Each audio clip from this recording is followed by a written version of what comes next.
Hello, everybody. Welcome back to Frame by Frame's first ever live stream. Today, we're going to be covering San Diego Comic Con Marvel's panel live on Twitter. So, joining me today is the man without a nickname, Jemmy. What's up, man? How are you? Hey guys, how you doing? I'm doing pretty good. Been really excited about some of the stuff we're gonna get from Comic-Con Oh yeah, already, oh yeah. and I am really looking forward to see what they'll have for us today. So we got about an hour before we Yeah, start. So, nice. Jemmy, do you have any last minute predictions? I mean, honestly, here's what I've been thinking. Here's what I've been talking to people about. We're entering Mm-hmm. in, obviously, we've already been into phase 4 for a while. Right Mm-hmm. now is my expecting for the moment between today and D23 for us to be finding out really the direction for how this saga is going to look. In terms of Right. what I say today, honestly think we should temper expectations, but don't necessarily think it's going to be nothing. I Mm-hmm. know some people were disappointed by what DC had today. I, for one, kind of expected it. I wasn't thinking like we're going to get Henry Cavill. I wasn't expecting too many movies, only because, remember, DC has things like Fandom to announce this at. So I was pretty Oh sure. yeah. Mm-hmm. But for today, for Marvel, I'd expect I'd say it's safe to get either a trailer definitely for the Marvels or Black Panther without question. Probably some news, maybe clips or talking about Guardians Volume 3. And then I'd expect some other movies. The thing about it is, in this modern age, Marvel tends to have the trades and stuff tend to announce things before. So there's been stuff Mm-hmm. rumbling around that we know is coming that Marvel has not officially announced yet. Things such as maybe the Thunderbolts, Captain Mm-hmm. America 4, all those projects technically aren't officially on the schedule yet, but we know are supposed to be coming. So I'd expect probably an announcement for something like that. Right. So I'm just gonna have to interrupt you here because we just got our first leaked poster for Ant-Man Quantumania. Oh, Let me just put it up on wow. screen. Do you see here? Nice. Let me just zoom in here. So yeah, this is the leaked poster as of now. You can see, I think that's Cassie Lang, the Wasp right there, and obviously Ant-Man. And at the back, Yeah. I don't know if you guys can see it. Now That's that's really Kang himself. interesting. That's really interesting because it looks like Cassie, that's the question about what she was going to do. When Cassie Mm-hmm. was first introduced as a hero, she was introduced in the MC2 universe with Spider-Girl and she went by the Mm-hmm. codename Stinger. Right. In the main universe, she usually has a red suit that looks a lot more it looks like more like a cross between a giant man suit with a domino mask, and there she was, the Mm-hmm. stature. So it looks like maybe they might be taking more from the Stinger identity, since that's pretty much her suit spot on right there. Right. Yeah. I mean, like, yeah. You can also make out Kang in the background over there, so that's super cool as Is well. there any hint of, I'm looking at it right now on my phone, but I don't see it. Do we say anything about MODOK? Because we know he's coming. No, no Modoc hints here.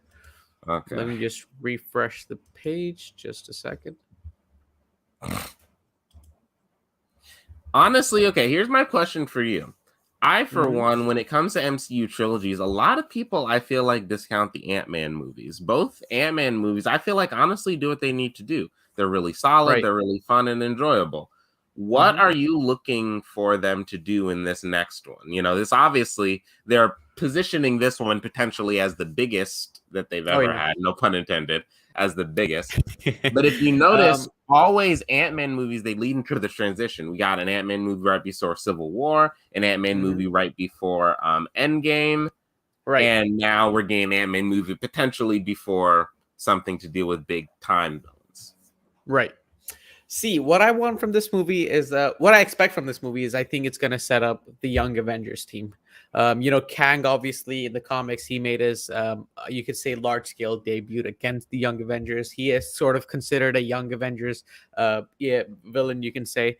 But yeah, what I'm looking forward to most is them to introduce Cassie Lang, make her, let her have her, let her make a footprint in the MCU. And, hopefully we see her in the Young Avengers movie. But yeah, so right now, guys, we have 7 viewers. I want to say hi to Kay Edwin in the chat here with us. Hi, Kay. Thanks for joining us. Make sure to leave a like on the stream and maybe subscribe. But yeah, guys, chat, let us know what announcement are you looking forward to most?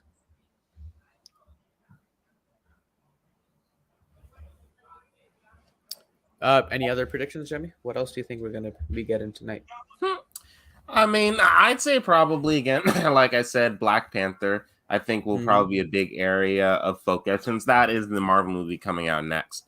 We Right. honestly, as far as I'm aware, is pretty much done heavily into post right now. Hmm. So I could easily see us getting, a full-on trailer, costumes. Usually I believe Marvel kind of has a flow. We know what to expect in terms Yeah. of what they like to do. So they'll Hmm. usually have a movie that's coming up close. So you bring out the whole cast and talk to them for something like that. So I'd say we'll probably get a whole Sorry to cast. interrupt you, Jemmy. Aaron C. Yes, we will be showing you all the announcement from the Discussing Film Twitter page. Unfortunately, San Diego Comic Con is only an in-person event, so we will be covering all the Twitter announcements. K. Edmund in the chat says, "Hmm, I don't know. Midnight Suns. I'd be really hyped. There was a trademark for Midnight Suns very Wait, recently actually, discovered. no, not Midnight Suns. I would say yes, we'll see inklings of Midnight Suns, but not the actual project, because the main Hmm. project that has not been announced yet, that we know is coming very soon, is the Marvel Halloween special. Oh yeah, Werewolf by Night, Yes, because Werewolf by that Night. is done. Yeah, That is done yes, filming. that's done. That's And been yeah, done filming. So I'd as expect K. us to Edwin get to see. As Oh yeah, K. Edwin same, says here, I'm very same. excited for Marvel's supernatural side. So I think, yeah, Hey, I think it's you very know me. likely we get Okay, an he's my buddy, so we talk a lot already. So hmm thank you, by the way, for coming on the live. But Marvel's supernatural side is so ripe for exploration because the beauty about Marvel's supernatural side is it touches everything. It hmm has think about it. It Marvel's supernatural side is really what is the glue that holds Marvel together. Agatha, Right. for instance, she is very much obviously a witch, but she also is connected to the Fantastic Four through the magic side because she was their nanny for Franklin.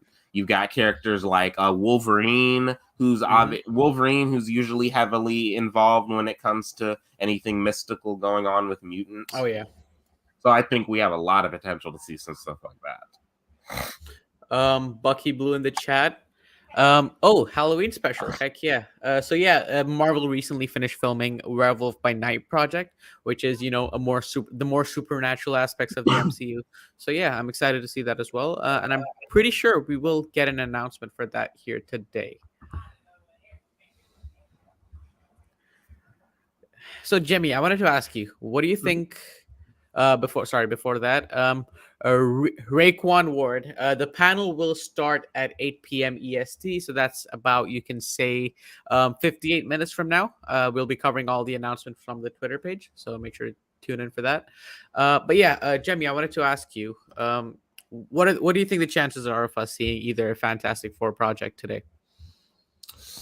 I'm gonna say it. I don't think so. Reason why is, remember, Kevin Hmm. Feige has already positioned the Fantastic Four obviously as their premier team going forward. Right. D23, I feel like, is the perfect opportunity to really debut because all eyes are on them. Hmm. Why at the end of the day, they're still gonna have to compete with the DC trailers, whatever else will come out during today, and they'll still have to compete with the 24-hour news cycle. Right. Fantastic Four, I feel like, is going to be debuted at D23 when the only thing they'll have to worry about hogging up more news is Star Wars, which won't be too much of a problem for them. Yeah. So just for clarification, everyone, approximately 1 hour till the highly anticipated Marvel Studios panel at Hall H. So approximately 1 hour. So make sure to tune in for that. Fantastic Four. I doubt we'll see it here today. It was announced at, I think, Disney Plus Day last year.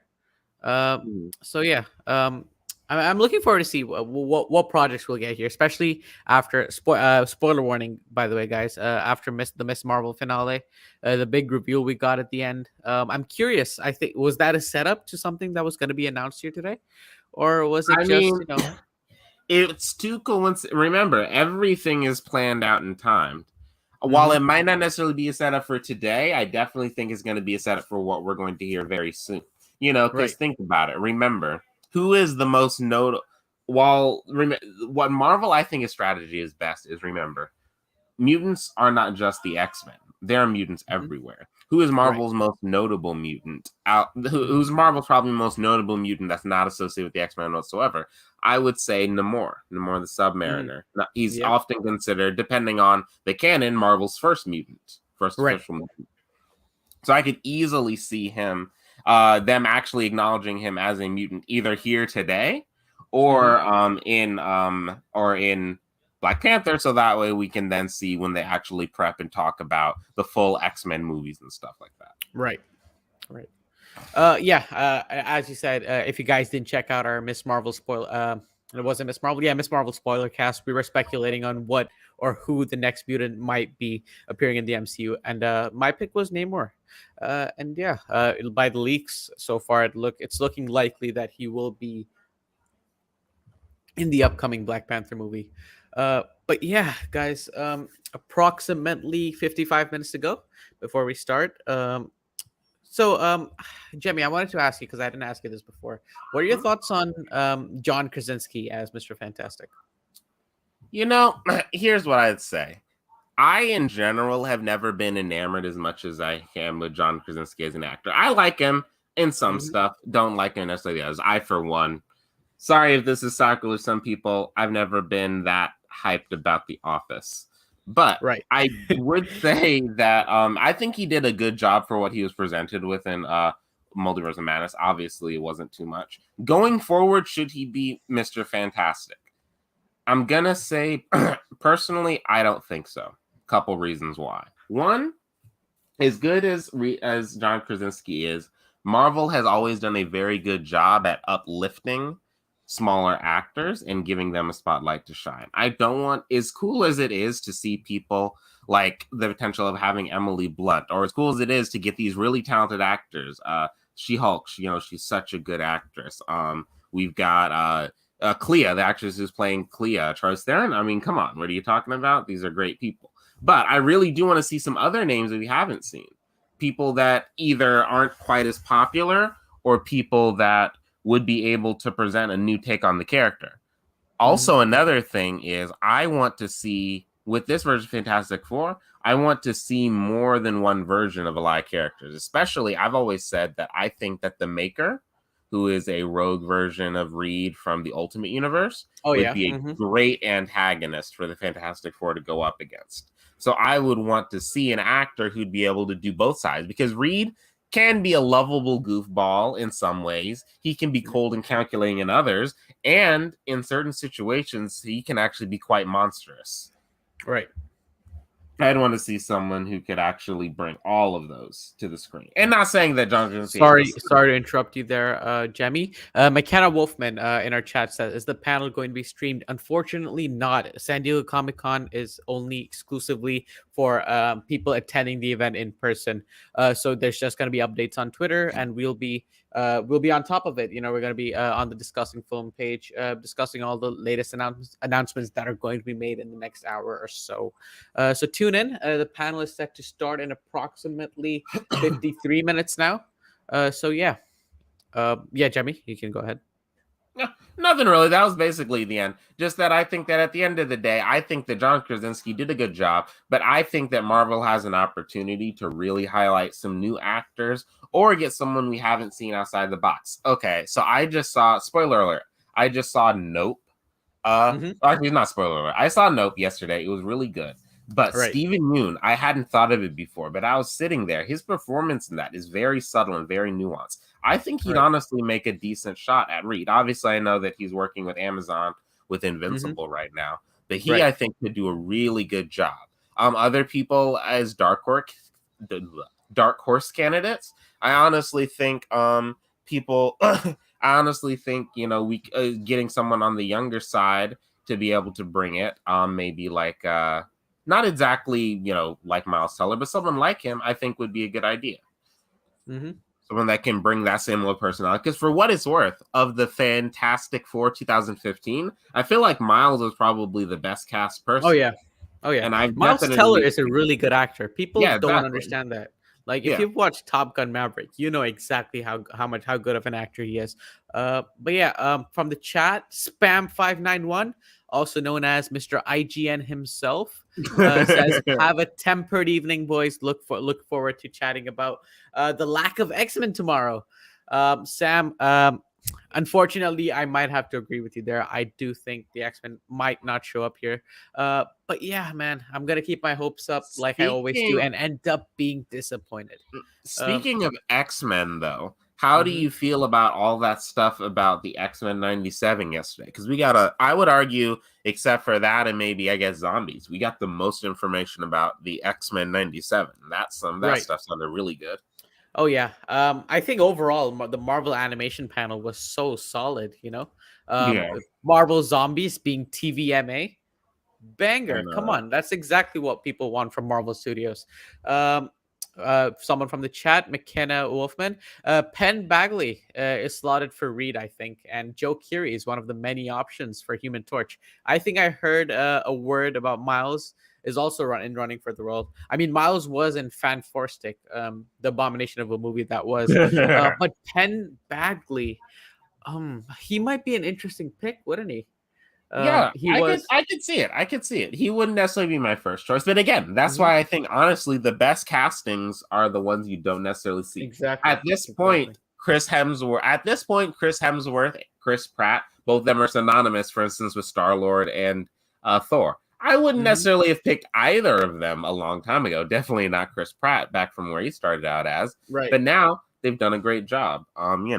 So I think that I think the Pen would do great, but I'm confident. Sarah, Finn, and Kevin have done great with the casting so far. I think Mhm. legitimately, I'm trying to think. There was somebody I was saying I think was miscast legitimately. I don't think anyone has ever been miscast in Marvel, in the MCU in particular, have they? Eh, I would say yeah. I would say Maybe the ancient one from Doctor Strange. That could maybe have the been a better intern from Doctor casting. Strange, and I was gonna say maybe Malekith, but at the same time, Mhm. that wasn't a miscast because you literally Yeah. could have put a shoe in the place Mhm. for Malekith in terms of the effect he actually had on the plot. So Mhm. that's just an issue of it being a bad movie. But I think that yeah, at this point, oh, exactly. Seeing this comment from the chat, down for anyone to be in the Fantastic Four, just as long as they have that chemistry Oh to yeah. show the family dynamic. I definitely agree. And for what I it's think that's worth, what differentiates yeah, Fantastic Four and X-Men, I could say, from all the yeah, other teams because of that family dynamic they have. but for, Reed Richards being that you could say acting as a father, yeah, and to their Invisible credit, Woman, the motherly figure, and I would say the Thing in Human Torch being what's it called, the kids of the family. But yeah, and that's a just to a solid point. certain degree, I honestly do feel like I'm not almost not worried about that. The reason why Mhm. is Marvel so far, one of the best things I think that that they've been able to do is when they don't necessarily always get the tone right consistently. And they've even, I think, gotten better at matching tone for their products. When they don't get the tone right, the chemistry is really key. Marvel right now has done really got it good at imprinting these key iconic Marvel trios, whether it's the WandaVision trio, Darcy, Monica, Jimmy, whether it's the Spider-Man trio, you get MJ, Peter, and Ned, whether it's, the Bucky and Falcon, that buddy cop Mhm. team up and adding Yeah. Zemo into the mix. So I have a feeling that they're going to take a really good care to make sure that whoever they cast, they balance the chemistry. That coupled with the Right. fact that, to be frank, before he was going to do it, I know John Watts has moved on to Star Wars, and I'm really excited for him to be able to do that. Mhm. But I honestly think that he was perfect for the tone and exactly what I think they should do for a Fantastic Four movie. Because honestly, Oh while yeah. some people might not like his MCU Spider-Man movies, I love them. I think one thing you can agree is he was able to fit you into the role of a teenage Peter Parker. And similarly, I feel that he would have been able to fit us into the role of Marvel's first family. I think Mhm. if some of these people they've been talking about, be it Bryce Dallas Howard, be it someone more big name, I would definitely hope and think that Marvel will be able to deliver on all those elements. Hopefully. We have another chat coming in from McKenna Wolfman. Also, Marvel Insider said to temper your expectations for this panel. Most of the stuff is going to be revealed at D23. Guys, please don't make the same mistake I did. I looked up a bunch of leaks last week, and ever since then, my expectations have been off the roof. I'm expecting X-Men to show up. I'm expecting Fantastic Four to show up. I'm expecting the next Avengers to show up. I'm expecting it all. And I know I'm going to end up being disappointed, but this is what I do. Hype myself up and, go in with ambition. And sometimes when it does work out, it is truly a blessing in disguise. Again, Mr. IGN himself in the chat. Before I sign off, let's get Michaela Cole revealed as Storm for Wakanda Forever. That is an interesting pick. I do not know who Michaela Cole is. I'm unaware of her work. But yeah. Oh, really? You should look her up a bit. She's really good. Let me just look her up then. Let's all look her up together. Michaela Cole. Oh yeah, I can definitely see her as Storm. I think I've seen this fan cast a couple of times before. And if you see this here in her movies and TV show projects, Black Panther 2. Yep, because she was cast for it, so we know she's in the movie. It's a question of who is she. Now, will she be Storm? I'm gonna say this, okay? Mm-hmm. I don't think she should be Storm. Okay. I honestly don't. Why do you think that? Couple of reasons. One, I think that this movie, to be frank, Love and Thunder, one of the things I appreciate about it is the fact that it could have been much more than it was, and I think they restrained themselves in an important way.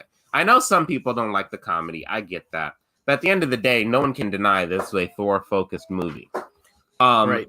Given the fact that there were so many different gods, given the fact there are so many different cosmic elements, even though this movie arguably had the grandest scope of any Thor movie we've seen yet, it was still able to be focused on Thor's story compared to Ragnarok, which, had to do a fair amount of setup for things like Infinity War. Black Panther, to be frank, has a chip on his shoulder for a lot of people. I don't know why, but some people seem to forget the fact that this was one of Marvel's most celebrated movies, and it didn't get an Oscar nomination just because people like Black people. It was good, and a lot of people all over the world recognize that. But one thing I think that it struggled with was the fact that, honestly, everyone was more interesting than the main character. T'Challa, I think the reason why he's became beloved character was due to his performance and due to his positioning. But his actual character arc, he honestly just mostly stood there while other people motivated him to do things. That's why when you hear a lot of people talking, most people remember the Dora as standing out as very key movers in the show, and Killmonger. If we introduce an element like, if now we already have the fact that we're going to be focusing on who is the next Black Panther. We already have the fact that this movie is going to be setting up an entirely new show in Ironheart, and potentially, just like now we have, the spy side of the Marvel Universe, there's been a lot of talk about the fact that they might actually be trying to establish Wakanda as a full mini brand with characters like the Dora getting spinoffs as well. So that's a lot for this movie to already balance. And to be frank, I know we will get X-Men. I think there are plenty of opportunities to have the X-Men introduced. So, Yeah, so sorry to interrupt you there again. But Young Zaf says, where do we watch the panel live? Unfortunately, San Diego Comic-Con is an exclusive in-person event. The only way you can watch it is to keep up with the tweets on Twitter, or you can join our live stream, where we can where we'll hype up every announcement that's being made. But yeah, next comment comes in from K. Edwin. Question: do you think they should cast someone Jewish for the Thing? I'm not aware of his comic book background. Is he Jewish in the comics? Yeah, he's basically, I would say Kitty are probably the most vocally Jewish characters that they have in the MCU. I think, to be frank, Magneto, come on. Yeah, Magneto. I'm sorry. Okay, yes. aside from the one who's the Magneto, the big one. But I would say that yes. Because look, here's reality. We live in a multifaceted, multicolored world. It's not like we're in short for a lack of talented Jewish actors in Hollywood. And to be frank, we already have erasure. As much as I think that Elizabeth Olsen has done a good job with Ron Maxwell's character. I'm not going to deny that there are also plenty of other people of Romani descent or Romani Jewish descent who could have also done just as good of a job with her as well. Yeah. I can't. Who is there's another character, Oscar Isaac. While he does have some Jewish background, it's definitely not nearly as much. And the show, for what it's worth, didn't really make it that much of an importance to his character. It's more in the background. So, while I doubt that, they'll be having, a lot of focus on it in the movie, I do think that it would be important for them to be able to, honor the thing. In the same way, to be frank, I would feel weird if they picked someone who was dark-skinned from the Caribbean to play the next Black Panther and wasn't of African descent. Just because you've got the skin color right doesn't necessarily mean that it's still not important to honor people's cultures and backgrounds. Yeah, that is a very interesting point. I mean, again, I wasn't aware of his comic book origins. So, yeah, if he's Jewish, cast a Jewish person for him. I think that sort of representation is key. And we've seen that a perfect example of that through Miss Marvel, Iman Vellani, a Muslim actress portraying a Muslim character. And I think she's been one of the MCU's best casting choices ever. So, yeah, obviously, I promote this. Fun speculation. Mav, how are you doing, buddy? So yeah, the panel will go live in approximately 40 minutes. Unfortunately, you cannot. It's an exclusive in-person event. So the only way to keep up is through Twitter tweets and announcements from Discussing Film or Marvel Studios. I've got an announcement. I've got two announcements. One, I'd like to officially confirm that as of right now, I'll be going to a tattoo parlor to tattoo the words "No, not available to watch a live panel, only live tweets" on my forehead. But also, according to multiple reports on the show floor, people are reporting that Brie Larson, Lupita, and Catherine Newton are all rumbling around the floor right now at Comic-Con. So that means Marvel's and Black Panther. Looks like we're heating up. Oh yeah. How's it going, Aman? I mean, I'm doing great, Mav. Good to see you here. I unfortunately heard the unfortunate news that Fun Pop ended a couple of weeks ago. So that really saddened me because again, I was a weekly listener of that podcast. But yeah, Mav, I'm doing great. Hope you're doing well too. And yeah, stick around for some fun speculation before the show starts. But yeah, Jemmy. Okay, now let's move on to the X-Men. All right. What are the chances of them showing up here? And if they do, what's our direction do you see them going with the X-Men? Again, like I said, I think, to be frank, the chances of them showing up here today are pretty slim. But when I talk about what direction I think they should take, here's what I feel like. Honestly, the MCU is a lot different than the previous X-Men universe. Does it have a name? The Fox. I'm gonna call it the Foxiverse. It's a lot different than the Foxiverse in terms of what it had in terms of its setup. We already have a precedent for the fact that superheroes have public support. So there's always been the question of, okay, how do we get from the point where superheroes are mostly beloved? Sorry to interrupt you again, Jemmy. Jerk C says in the chat, unfortunately, there is no live stream once again.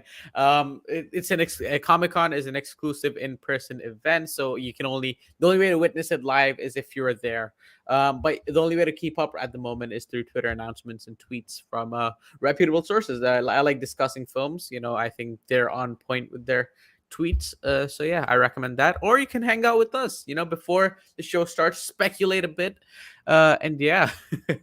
But yeah, go ahead. What were you saying, Jemmy? I was just saying that basically I think that we already have a precedent for the idea that obviously superheroes are well beloved. So there's been a question about how are we going to get to the point where the X-Men are supposed to, quote unquote, protect a world that hates and fears them.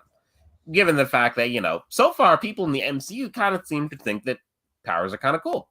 Well, now I think that Miss Marvel showed us how we can get to that point. Miss Marvel and Spider-Man pretty well. Superheroes are dangerous. They are a liability. And we're going to see, especially as I think what they should do is that skew younger. It's honestly much easier to say these dangerous kids are getting powers. We need to protect them. We need to protect ourselves. We need to start setting up things. And that is how you can slowly integrate the idea of anti-mutant hysteria. That's why I strongly believe that the first X-Men team should actually go back to the original purpose, a young team. Don't have to be as young as the Young Avengers necessarily, but 19 to 20. Going 19 to 20 for your first team. Focus on the Fab Five. I almost said Star-Lord. The O5. The O5. Cyclops, Iceman, Angel, Iceman, Beast, Marvel Jean Girl. Grey. Yes. Yep. All of those, I feel like focus on those. Cast them as younger actors, and then you can really do that. Because to be frank, I'm fine with the Fantastic Four and the Avengers and the Guardians being a closer unit, if that means that teams like, say, this next generation of Young Avengers and the X-Men could maybe have that bond. Because the reality is, that'll allow us to keep it going. So that way, when this batch of Avengers grows out, we can have the batch of Young Avengers become the current Avengers, and the X-Men, once they've grown up, can become more comic accurate and add elements like Wolverine, Storm, Nightcrawler, Rogue and Gambit, and all those good beloved characters.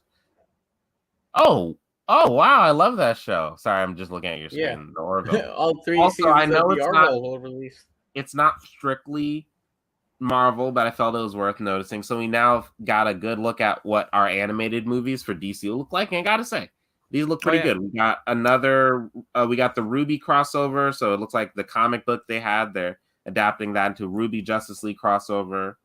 Batman, something called The Doom that came to Sorry, Gotham. Jemmy. Sorry to interrupt you. Just me, or is it starting at 5 p.m.? There's still around 35 minutes for the show to start. So yeah, it is starting at 5 p.m. Pacific Standard Time. But yeah, Jemmy, sorry to interrupt you. The Doom that came to Gotham, Legion of Superheroes project. That sounds pretty good. And Justice League War World. Interesting. I mean, ever since Crisis of the sort of Crisis event they had, Apocalypse War event in the animated universe, they sort of rebooted it with this new art style going in, and yeah, I gotta say I love the new art style. So yeah, I'm interested in these upcoming projects. But K-Edwin in the chat, I feel like the Sokovia Accords are going to play a big role in the future. That could be very interesting. And also another super chat which I missed earlier is okay, with that, how would they do Magneto's origin, his Holocaust past? Since we're far into the future, and Magneto would be around in his 90s by now. So how do you think they'd do it, Jemmy? I'm sort of conflicted on this. I have 3 words for you that will help. Random bullshit, go. We literally don't really need an explanation. These are comic books, for crying out loud. All you have to do is say that Magneto was a Holocaust survivor. His powers in the MCU, since we already know they're allowed to be changed, now include things like a slightly added healing factor, which allows an old man to be able to fight, and it slows down his aging. Boom. We don't need. Let's not. I mean, they did that. I think they did that with the clandestines. Exactly. Yeah. I think, to be frank, that the MCU should not mess with Magneto's origin, only because not only is it an iconic origin, but it's very important to a lot of people for obvious reasons. K-Edwin brings up a very good point. Yes, I've always been an advocate that Wolverine should not be part of the X-Men in the MCU, at least for the first movie. The way I would do it is that I would have a separate Wolverine solo movie, and then have a separate X-Men solo movie. The X-Men solo movie focusing on the original 5, as we know, Cyclops, Jean Grey, Iceman, Beast, and Angel. I think Professor X, though, he should be part, he isn't really in on the action most of the time. He's always, behind the scenes, the Oracle, you can say, guiding the team through, team through telekinetically linking them all together. So yeah. And that's another thing. I feel like Professor X, he's a really key casting. As much as Patrick Stewart and James McAvoy have done a good job, I, for one, would look forward to seeing a new Professor X on the screen. Giancarlo Esposito. Ooh, yes, that would be good. That'd be good. I like the way that guy has. Now, that's another one, but here's another one that not a lot of people seem to be thinking about.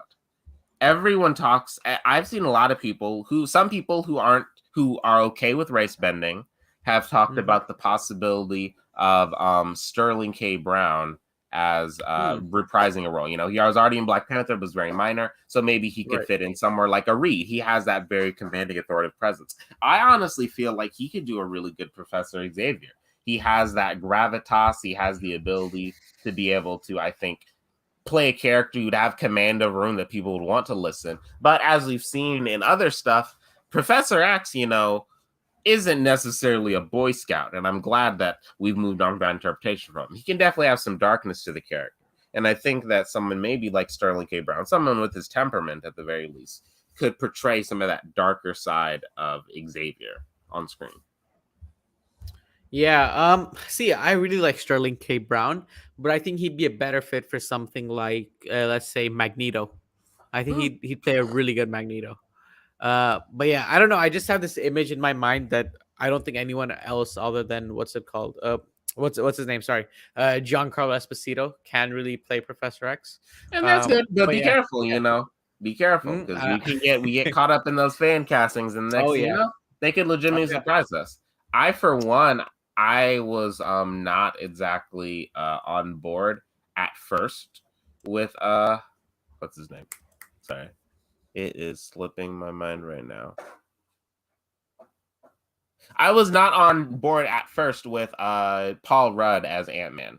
I thought that, Hmm. you know, I thought he could do an okay job, but I personally think that the Scott Lang in the comic books, he definitely had more of that aggressive anger to him when it came to, you know, his thieving and his background, more of a chip on his shoulder. For what it's worth, the MCU didn't necessarily adapt that as much, but I do think he definitely slots himself into the Scott Lang role really well, getting those classic wholesome dad vibes, combining that, you know, with the fact that one element of Scott that is key, which is the fact that he's an everyman. Hmm. He's working constantly among gods and giants, literally. And while Scott, you know, he's no slouch in the brains department, he also isn't anywhere near a genius on the level of a Stark or a Reed, or even at this point a Moon Girl. So Oh, you're talking about Scott Summers, right? yeah, Cyclops. no, Oh Scott yeah. Lang. You could So also say Beast, Hank McCoy. He's yeah, nowhere near his intellect as well. Yeah. yeah, but you know, being good with that. But you know, so these are the kind of things I'm looking forward to. Ooh, Mark Strong. Mark Mark, Strong. I think he'd be a okay, good casting, he would be a but good I casting, don't but I know. want to keep him away from Marvel because I listen. People, I am confused. When you talk about something that perfectly entraps comic booky feels, I don't understand why we aren't talking about Shazam more. I saw the trailer for Fury of the Gods earlier. I'm sure a lot of you guys saw it. That Mhm. trailer was amazing. It looks like a great step up from what we've already seen. So I really want to see Mark Strong return as Savannah for Shazam 3 or maybe Black Adam 2 or whatever, you know. So Right. keep away from Marvel. We got plenty of actors. But yeah, that is very interesting because he is set supposed to be returning as Doctor Sivana. Is it his name from in We Shazam? don't know. We know obviously that the post-credit scene Yeah. hinted the fact that, you know, they would be exploring the 7 realms of magic. But from the trailer and what we've heard about this movie from like leaks and stuff, I've heard that their Savannah either is going to be a focus or just won't appear at all. So I Right. would assume that they probably want to set them up for a third movie because, you know, the Right. team up of Cicada some, and Doctor yeah, Savannah. Right. Yeah. That yeah, that they was the are post credits probably, thing. yeah, they're probably some of the most Mr. Mind and Savannah. They're the most major villains of Shazam, so I'd expect them to. I expect Right. them to. Mark Strong, I can see as the Beast. Not so sure about that one. I don't know. I don't see him as the Beast. I think Beast is also very tricky fan casts because you need someone young. Because like in the first X-Men movie, I want them to do how the original comics portrayed Beast as, but before his Beast evolution, you can say him just like a hunky fella, you know, a big like a jock. Like Mhm. you know what I'm talking about, right, Jemmy? Yeah, yeah, In I know. the early comics, like he doesn't have that blue hair, blue fur around him. But yeah, um, Connor the Lunatic says hello. Hello, Connor. Thank you for joining us. Make sure to subscribe, guys, if you haven't already. It really helps us grow. And yeah, panel's about to start in about 37 minutes. But yeah, guys, chat. Let us know what project you're looking forward to most so far. McKenna Wolfman, why did they opt to do more reveals at D23? Feels kind of betrayal to fans. They usually do these huge reveals at Comic Con. Um, and they get a huge fan reaction. I don't anticipate fans at D23. That is a very interesting point. I think the thing is, Disney again, they're trying to push their own show. I mean, again, they own like massive. They own Marvel Studios, they own Star Wars, they own Pixar. So I think they have enough studios to have their own sort of show. But yeah, I do get the point. It is sort of a trend announcing your big shows at San Diego Comic Con. Like I think was it the Phase 3 slate reveal where they revealed Captain America Civil War. I think that was at San Diego Comic Con as well, and obviously the Phase 4 reveal in 2019. But yeah, me personally, what I think is going to happen today is we're gonna get a Phase 5 slate reveal with all the movies that are coming up. And then D23 is going to be more about Disney Plus shows, casting announcement, and all of that. But yeah, let me know in the chat below, guys. K Edwin. I am very hyped for Marshall Ali's Blade. Yes, me too. I think Marshall Ali was a solid casting. And yeah, looking forward to it. Yes, and Batman versus Superman. That was huge. Yes, that was a massive announcement. I remember that. Especially, I think at the time, Man of Steel could have been considered successful. So yeah. Sam in the chat says a full Phase 5 lineup today. You're a madman, Aman. Yes, I am a madman, but if I'm right, I will be known as the prophet who predicted. Here's what I'm gonna say. I'm gonna go ahead and agree with you. I think that there will be a full Phase 5 lineup only because I don't think that Phase 5 will actually be that long. My prediction is, Kevin, they will announce that Phase 4 is done. That either Black Panther or the Marvels will be the final Phase 4 film. And then Phase 5 will just be a small batch of movies. And I think they're only going to announce phases like this from now on. Just because a small batch of movies. Because remember, I believe now the format for a phase will probably be 3 or 4 movies and about 4 to 6 shows. That right there takes care of your phase. Sorry to interrupt you, Nawal Sarsour. No, the panel will not be live streamed. Unfortunately, it is exclusive only for people attending San Diego Comic Con. But you can keep up to date with all the Twitter announcements through Twitter. I think Discussing Film is a very good source for that. Or you can just hang out with us and we can chat a little bit about it.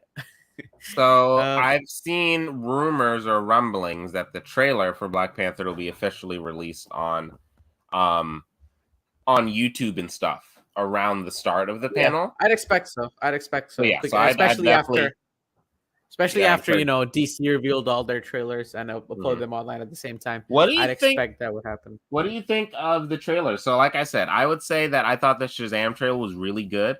To be frank, I did not like Black Adam. I'm just not hyped for that movie, personally. Oh, okay. So here's what I'll say. Sorry, go ahead. No, all I was saying is the only reason I'm probably gonna watch the movie is because of the JSA, Hawkman, Atom Smasher, Cyclone, Dr. Fate. I'm watching the movie for these guys. I could not care less about Dwayne "The Rock" Johnson as Black Adam. But yeah, here's what I will say. I think the Shazam trailer was literally perfect. Shazam 1, I felt like had the perfect tone. The only thing we needed was more magical elements, and we're getting that looking like in spades. The CGI looked really clean. On the dragon shots, it looks like they're embracing the color again. Loved it. Black Adam honestly was interesting. As we talked, I think we mentioned this before on another spoiler cast, but I honestly wasn't that excited similarly for Black Adam. Just because I think that while I like Dwayne Johnson as an actor, I think that he plays himself. And I think that the first trailer was frankly very indicative of, I didn't want a smarmy, sarcastic, looking with you at the side eye Black Adam. I wanted the cold, ruthless leader of Kondak. Yes. This trailer, however, I saw a hint of that. A hint. Yes. A hint. That's not very convincing.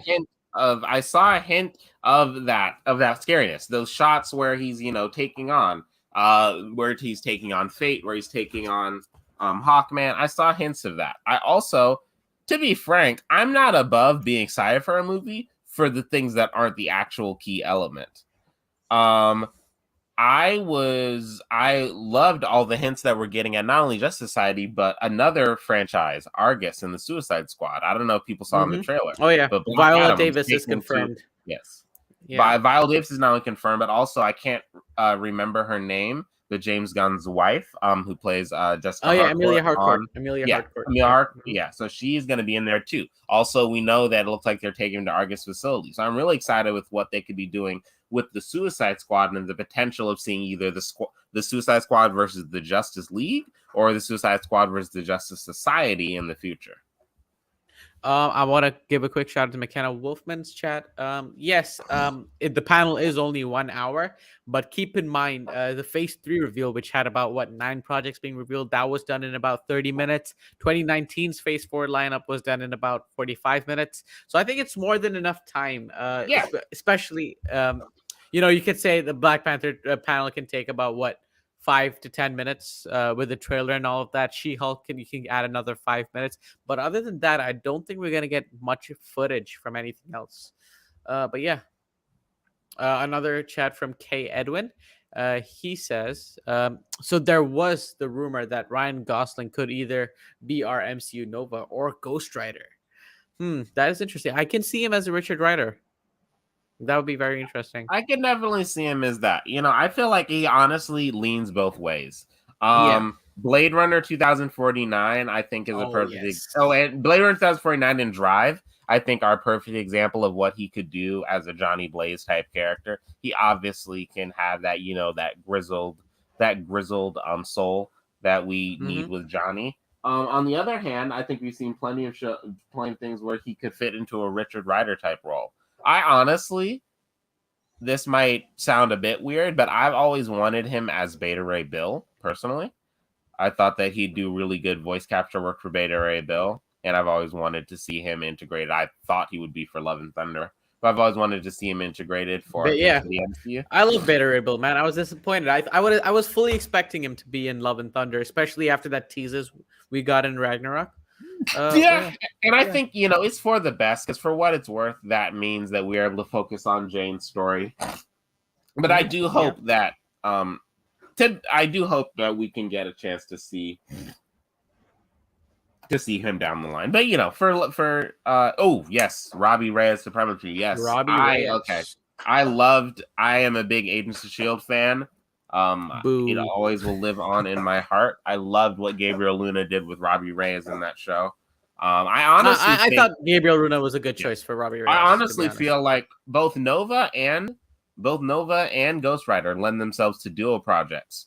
You could have both of them. For instance, Agents of S.H.I.E.L.D. built in the idea that there have been more than one Ghost Rider through history, and somewhat confirmed that Johnny Blaze was the direct predecessor, even if they never actually said his name.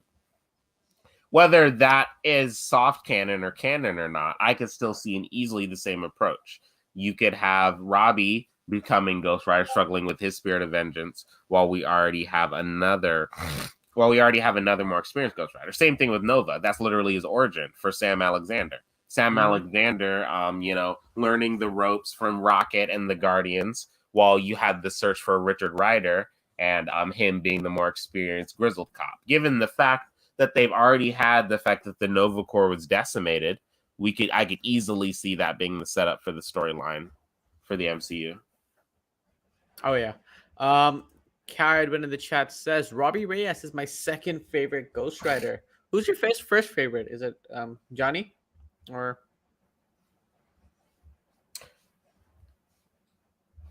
me? Okay. No, I was asking Edwin. But yeah, guys, approximately 18 minutes before the panel goes live. I think, Gabby, what do you think they're going to start off with? I think they're going to start off with Black Panther. Yep, definitely. Wakanda Forever. I feel like Wakanda Forever, just because it's frankly, I think even though Miss Marvel just ended, I think honestly Wakanda Forever is what's on most people's mind buzzing right now. So I think Wakanda Forever, the Marvels, Ant-Man, and then future announcements. The Miss Marvel, so I would say Black Panther, the Marvels, Ant-Man, Halloween special / Blade, Guardians of the Galaxy. Future announcements. Guardians of the Galaxy. Guardians of the Galaxy, Yeah, Chris Pratt did put up an Instagram story where he did sort of hint at him being there at San Diego Comic-Con.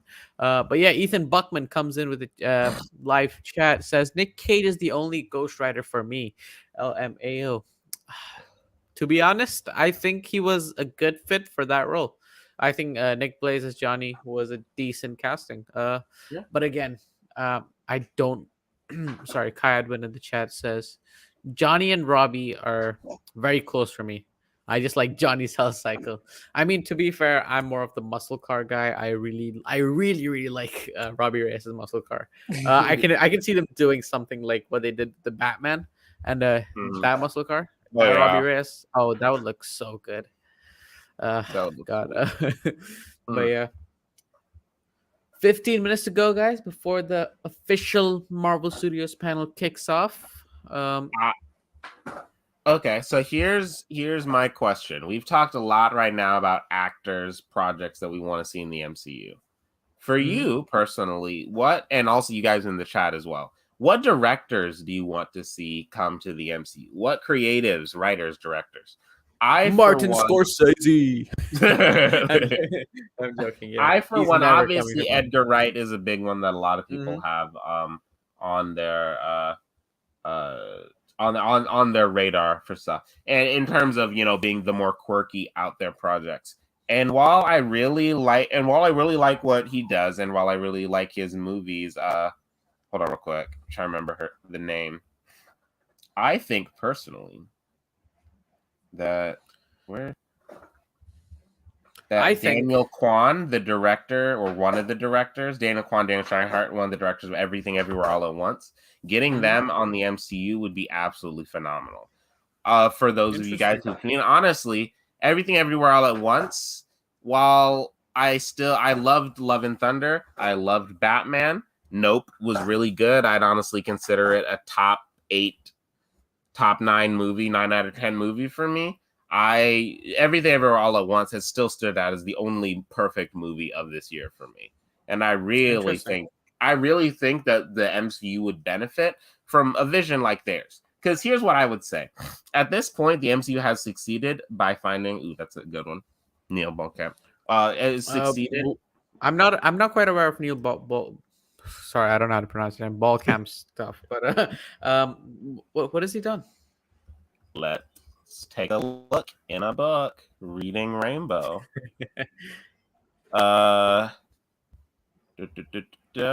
District 9, Chappie, Asylum. So yeah, so those kind of has a sci-fi bent. I like that. And here's what I see. The MCU, I think, has succeeded where DC failed by not just finding prestige directors, but finding comic fan directors. What I think they need to do in this next phase, especially, is not just comic fan directors, but specifically visual directors. The movies that I think have been the strongest so far that we're standing out right now are the Guardians movies, with James Gunn having a very strong visual that ties into the story, because we need visuals that tie into the story. You know, I think that's honestly what we need to go. I think, honestly, the biggest weakness of Multiverse of Madness was the fact that it honestly had some really great visuals on paper, but it didn't tie into the story effectively. Strange felt weird. For these next batch of movies, you know, Fantastic Four, I want Fantastic Four, Black Panther, as we're going to be getting these frankly epic, potentially multiverse spanning arcs. I really want to see someone who can take creative ways to look at the superhero powers and presentation. Really hope Marvel announce and recast T'Challa. That is a hot take right there. You know what? Let's do this. I feel like at this point, that would be kind of sad. What a lot of people forget about this is that it's not just about T'Challa. We understand that T'Challa is a beloved character for a lot of comic book fans. We have to forget that Chadwick Boseman wasn't just a beloved person for fans. He was a beloved friend to these people. In addition to the business side, I've heard rumors and rumbling that, again, they just don't want to work with anyone else. Black Panther stood out as literally a cultural touchstone that doesn't come along often, and all of them built that experience together. I think that it does a disservice to all of the other actors to insist at this point that we need to. I'm Mm-hmm. not saying that wouldn't have been a good idea. Just to be frank, I'm sad that we'll miss out on the iconic Storm romance. I'm sad that we'll probably never get to see T'Challa on the Illuminati. But at the same Right. time, it's not like they can't do new adaptations for that. For instance, Storm could very easily be with M'Baku. I know that that might Mm-hmm. scare people, but they can still have a person who's majorly involved in Wakanda be that. Right. Mm-hmm. Similarly, we could see someone like Okoye or M'Baku. I think their perspectives could fit on the Illuminati really well, you know. So while I'm fine. Yes, exactly. Let it be like what Spam said. Let Wakanda Forever be remembrance for Chadwick and Secret Wars. They can always do a multiversal T'Challa for a short stint. Exactly. And I've also heard rumors that they might even possibly be bringing Azuri, who in some versions of canon is T'Challa's is related to T'Challa. So I feel like we can do a lot of different things, and the Wakanda franchise can honestly be great, but I think it's time to move on. It's been a couple years. Interesting points there. I personally think there are arguments for both sides. But I think the argument for not recasting T'Challa is way stronger, and the fact that Ryan Coogler does not want to work with anyone else, and he believes that Chadwick Boseman was the ideal representation of T'Challa. I think that should be enough to end this conversation. But yeah, by the looks of it, as things stand, I don't think T'Challa is going to be recast anytime soon. I can see, as Sam said, a multiversal stint, maybe some point along in the future. But yeah, as things stand, I think either M'Baku or Letitia Wright Shuri will be taking over the mantle of Black Panther. And honestly, I don't mind that at all. I would prefer if M'Baku took it because I really like him as a character, or maybe in Okoye. I think Okoye would be a decent pick as well. Shuri, I'm not so sure. I was never really convinced by Letitia Wright's performance as Shuri that she could take on a commanding role as Black Panther. But if she does, I'm ready for her to prove me wrong. I would love for her to prove me wrong. This But is yeah, I would go ahead. No. It's slightly unrelated. It's a good finish point. Hmm. Yeah, so I just don't see Letitia Wright having that sort of presence that ability to command a room as Chadwick Boseman had, or Okoye has, or M'Baku has. So I think my picks for Black Panther would be either Okoye or M'Baku, but we'll have to see. Yeah, I'd agree. I would say this is just slightly unrelated, but I'm actually kind of surprised how spot on some people got the fan design for Kang. Because looking at this poster and looking at like the designs that people come up Oh with, yeah. when you look at Kang, I at first when I looked at, it, I was like, "Are we sure this isn't a fake poster?" But no, it's real, and then basically Yeah, that's exactly what people thought they did like as Kang, which I think just goes to exactly. show that Jonathan Majors. Look, we have the fact that as of right now, there are two candidates for the next big bad of the MCU: Kang and Doom. Both of Hmm. them are coming. The question is, who will be the big bad? Right. As they go with Kang, since we definitely know his cast, I think that Jonathan Majors will do such a great job, especially as we've already indicated that we're going to get a whole lot of different versions, multiversal war, Kang on Kang action, if you know what I'm saying. I Hmm. fully believe that the version that we're going to see in Ant-Man and the Wasp is not the version that we're going to see, and the Wasp, Quantumania, uh, Hmm. that he will be able to that we'll see a different version of him go up against the Avengers. I also think they can even play with that. Imagine kind of the existential horror of being able to easily defeat a villain. Maybe even the Avengers could be like, "Yeah, we defeated Kang much easier than Thanos," but then he keeps coming back stronger and better and learning their Oh, technology, breaking news! learning their Breaking way. news! I'm sorry to Yep. interrupt you. Someone just pulled a fire alarm at Hall Oh, H. for That is fuck's interesting. sake. The whole panel might be on standby, so we might be here a little longer than we anticipated. But yeah, I mean that's fine. But we have to see how far it's delayed. Hopefully, it's still happening today. But yeah, guys, just reminders. The whole panel might be delayed. Some clowns, Unfortunate. unfortunately, probably did it. But I mean, at the end of the day, to be frank, this is San Diego Comic-Con. They will get it. This is the biggest nerd event in the world. They will figure out a way to get this online. So, oh yeah, and it's probably the biggest movie studio at the world at the moment. Yeah. You could say. So Marvel there Studios, will be no issues. But yeah, Oh, yeah. accounts. But yeah, I want to see Victor Timely. We've already seen Immortus, Rama Tut. I Iron want Lad. to see Iron Lad. Yeah, exactly. Yeah. Iron Lad. I honestly think I was saying this. A lot of people have been campaigning for Caleb. I always forget his last name, but Lucas from Stranger Things. They always campaign for him to be a static character or a Miles character. I honestly think he'd be great as Iron Lad. Oh yeah, especially if Jonathan Majors is Yeah. Kang the Conqueror. Oh yeah, that's such a good pick. Wow. Yeah, that's an interesting pick. It's just been retweeted by Discussing Film that the panel might be on standby. That is very unfortunate. I hope it's not too long of a delay. Yeah, but yeah, we'll have to wait and see. But we will keep you guys updated. You know, we've got got a lot of good stuff, I think, to talk about. I think we've already had some really great discussion. Thank you guys so much for tuning in and keeping up. This is our biggest live stream ever. We have a weekly live show, and this stream has broken the record. I think we peaked at 46 viewers. That is the highest for what's it called? For Save the Game Media. So thank you guys for joining us, and please make sure to subscribe to our channel. We'll be doing more live stream in the future. Maybe D23 is coming soon. Maybe that'll be the next one. But yeah, guys, thank you all for watching, and yeah, subscribe, like the stream. Love your support. And again, we're peaking again at 48 viewers, Sam. But yeah, this is unprecedented. While we're waiting, slight topic of discussion. We've talked a lot about mutants. We've talked a lot about Fantastic Four, and we've danced around the supernatural. What do you want them to do with Blade? Here's what I think. I think that Blade honestly should be the not Nick Fury, should be the Tony Stark of our supernatural side.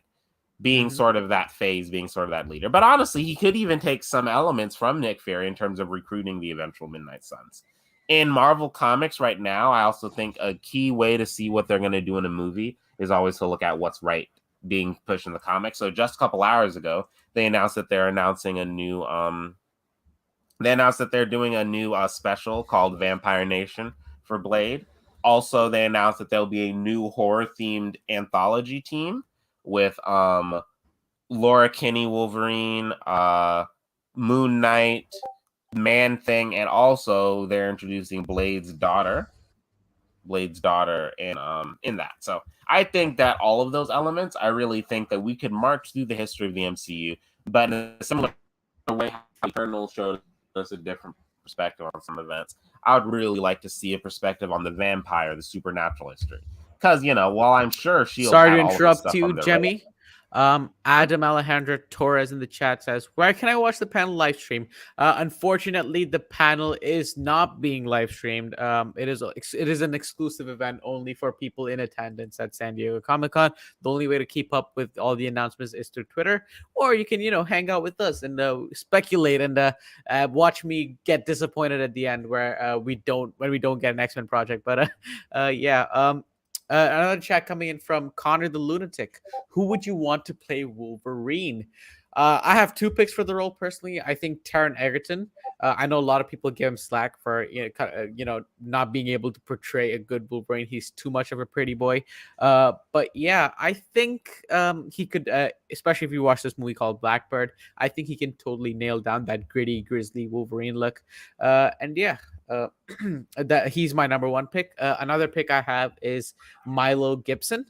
I think look-wise, he perfectly embodies the look of Wolverine.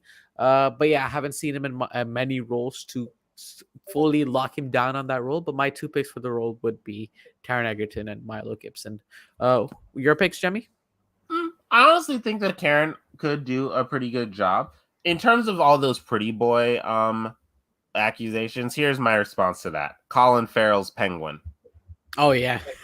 You can literally make, at this point, with both a combination of literally Disney has access to the best de-aging technology in the business. They have access to the best special effects people in the business and makeup. If they want to make him look like he got spit up and chewed out through the Canadian wilderness, they absolutely can. It's just so I've always been personally a believer that I want to see your performance and your visuals as long as you kind of look like the person and I could conceptually see it. They can do fine. But yeah, I would say that I've heard. I'm very much on the Carl Urban train, but I've heard some people say that he's too synonymous with the boys at this point to where you'd be like, hey, Right? Yeah. the butcher. Why are you working with superheroes now? Oi. Kai Admin in the chat says Tom Hardy. See, I would have gone for Tom Hardy if it wasn't for if he wasn't Venom. Yeah, I think at this point he's too synonymous. He's too synonymous with Venom to actually be there. But yeah.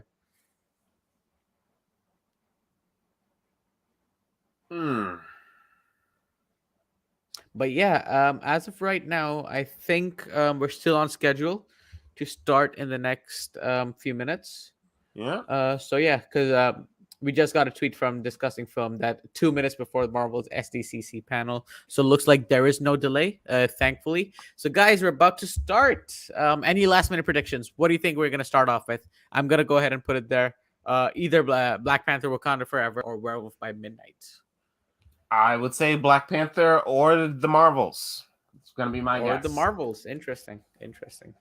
But yeah, guys, we're gonna be starting in under a minute now, anytime now. So, who's excited? We are on standby. Okay, last thing I want to say before we get this. Explain what the panel is about real quick for us that don't know what the hell's going on. Basically, this is going to be Marvel starting their major announcements for the next batch of movies. Everything that they announced previously has happened.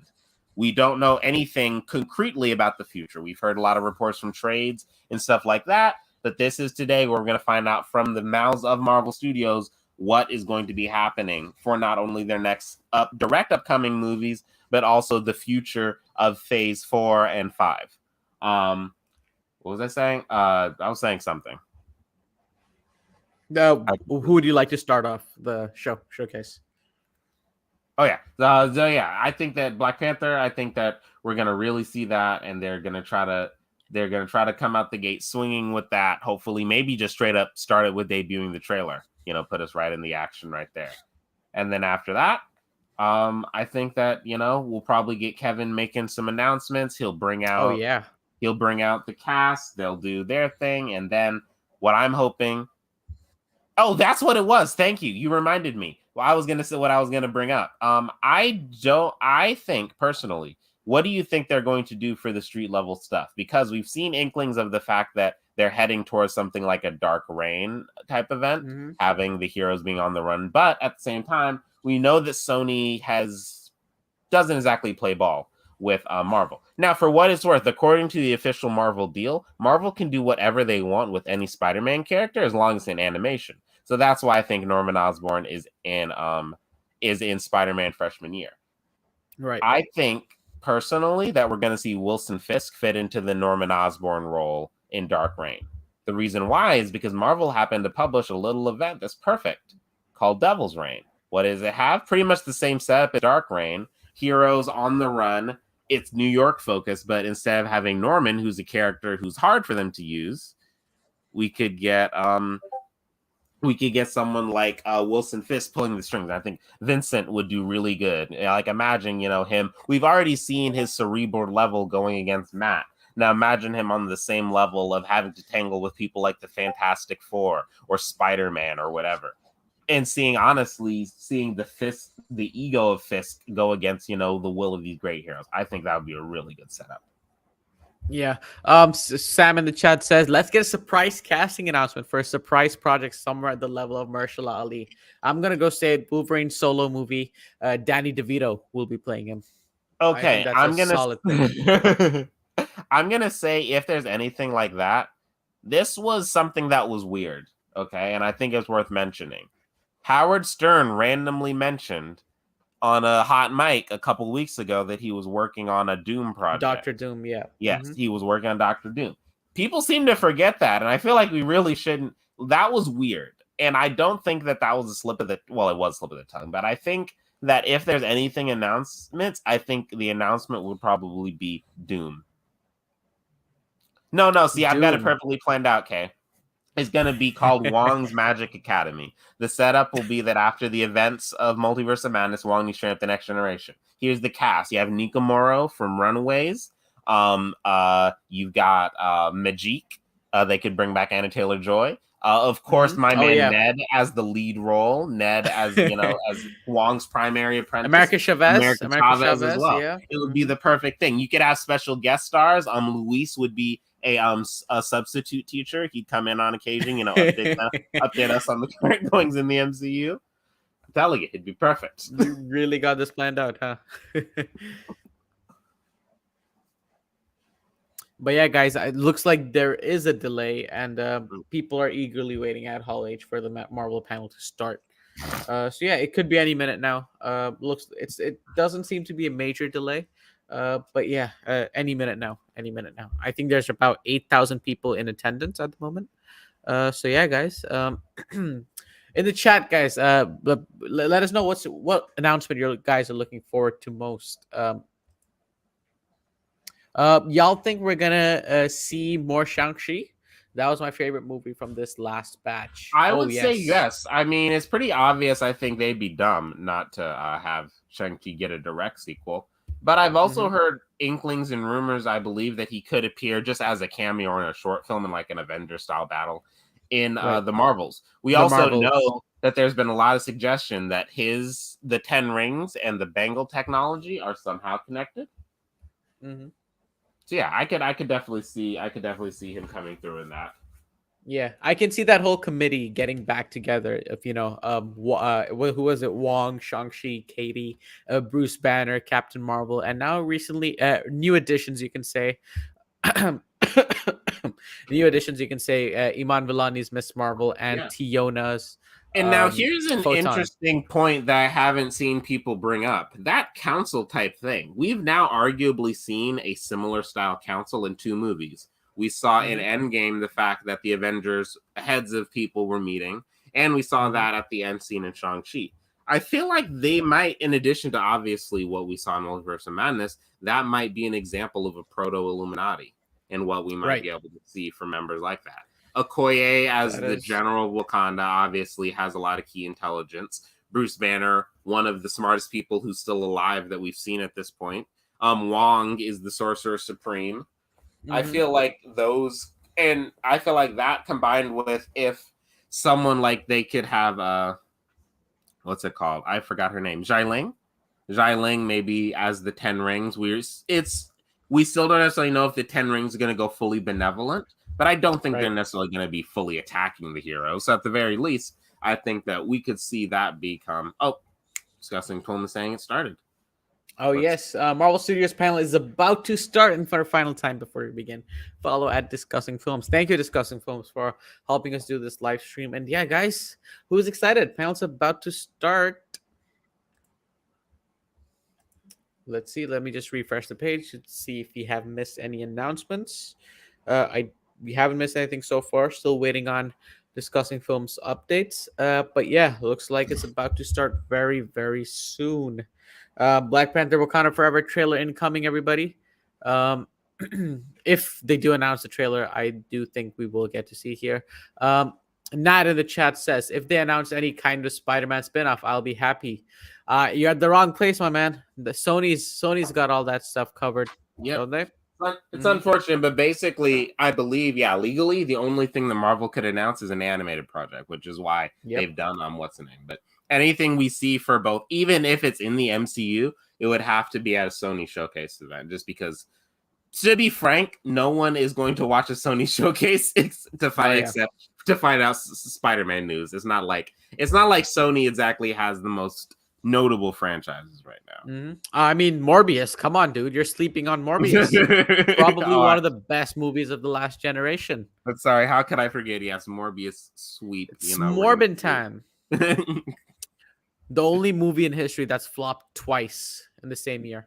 Now, see, here's my thing about Morbius. I watched it. it had all the elements of a movie that honestly could have been pretty good. It's just, here's what I find funny. Sony, there's a saying in my house, whenever something bad happens, we say Sony gonna Sony. When you could do something, literally, they have the keys to make arguably a universe that can compete with the MCU completely, but they just choose the dumbest the dumbest things to do. They were the ones who made the rule. For what it's worth, people forget that for Waka Day, I'm gonna, well, what is Wakanda? I'm assuming Wakanda Forever. Leo. Yeah, looks like it's Wakanda Forever. I'm But assuming yeah, I would say okay, here's the thing. There's every insider has basically said the same thing. Why aren't they streaming the panel? Is there a reason? They basically never do. The reason is because people pay $300 for Comic-Con tickets. So if you start live streaming that, eventually people are going to realize that they don't have to pay $300 tickets for Comic-Con. we just started, guys. Comic-Con is underway. Apparently, Marvel just started with the sizzle reel of all the upcoming projects. So let's go, no delay at the moment. But yes, stay tuned, everybody. The event has begun. Let the Hunger Games begin. But yeah, so just to finish out that thing, all the insiders have talked about a Wanda project coming. Personally, I don't think that it'll be announced right That'll away. That'll be at D23. Yeah, D23 I think that'd be a D23 thing. Just because, again, we're just coming off the heels of Multiverse of Madness. It'd be kind of weird for them to say, yeah, you saw her die. It's been a couple weeks. Now get ready for a solo movie. But at the same time, I think that, it's obviously coming. She is a character who is very important to both the Young Avengers and the future of the other teams like the X-Men and stuff. So we're obviously going to get something for her. I honestly, at this point, though, going to say it, I honestly would not mind a Vision solo project more than a Wanda project, only because we've seen that Marvel cares about Wanda's story a lot. I really think that Vision, aside from serving Wanda's purpose, we haven't actually seen Vision on his own. Tom King has a phenomenal series about the Vision that, to some degree, WandaVision even took some elements from. But I think that Marvel could do a really good job if they found a good director, maybe someone like a Noah Hawley or something like that for a solo Vision project. Oh, that's odd. Stan Lee is voiceovering the sizzle reel, according to McKenna Wolfman. That is. That's still cool waiting for any updates. Emotionally exploitive. Oh yes. Another update. Today is our time to come together again, and a narration from the late Stan Lee begins today's Marvel Studios San Diego Comic-Con panel. All right. This isn't strictly Comic-Con, but Christopher McDonald, who is one of the cinematographers, I believe, on Secret Invasion, said right now they are currently working on reshoots to make sure that they bring it. They said, quote, doing reshoots in a way that's making the story better, and there is a new writer in there. He's amped up, and we are going much deeper into the series than ever before. So Secret Invasion, they look like they're really priming us up for that as well. Mm-hmm. Do you think that we're going to start off with that? I could see us seeing something for Secret Invasion. I don't think we'll say start off with it, but remember, it's basically, I think after what? Yeah, it's coming out pretty soon on the timetable for shows. Miss Minutes is now narrating, according to McKenna Wolfman. Miss Minutes is now narrating. Nice. That's interesting. I'm checking the what's it called? Live stream for Reddit right now. The Hall H on the Marvel Studios thing. But yeah, so far from discussing film, all we've gotten is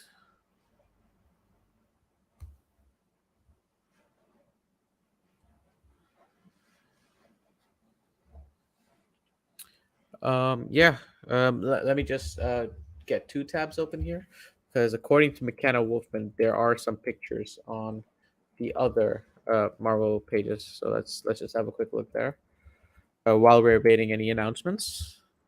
Feige any updates? Wait, Feige has entered the room, so apparently Kevin Feige has entered the room. Everybody, okay. Goosebumps. Kevin Feige is at stage. Yes, just tweeted by discussing film. Woo! God, shivering. feel like I'm my morb right now. uh, it's Morbin time. All right, let's see. Let's check for more updates. Kevin Feige on stage. Let's see what. Come on, guys, in the chat. What do you think they're gonna announce next? I think Wakanda Forever. It's coming. It's coming. Still awaiting updates. Oh, Kevin Feige declares Phase 4 is over. Kevin I knew Feige it. just I called declared it. that How Phase did 4 I is call over. it? Phase I 5 called is it. happening. Let's go, Phase guys. 4 is over. Let I called us it. go. Phase 4 is over. Phase 5. I told you guys we're getting an announcement. Sam, if you're watching this, take the L. But Phase 4 is officially over. Oh my goodness. Oh my goodness. Still awaiting more announcements. Let's see what comes up.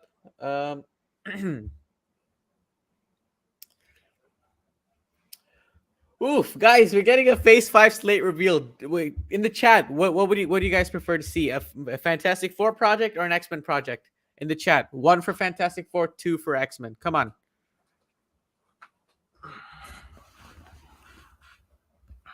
Interesting. Wakanda Forever is the official conclusion to Marvel Phase 4, declares Kevin Feige. Wakanda Forever is the official conclusion to Marvel's Phase 4. Nice.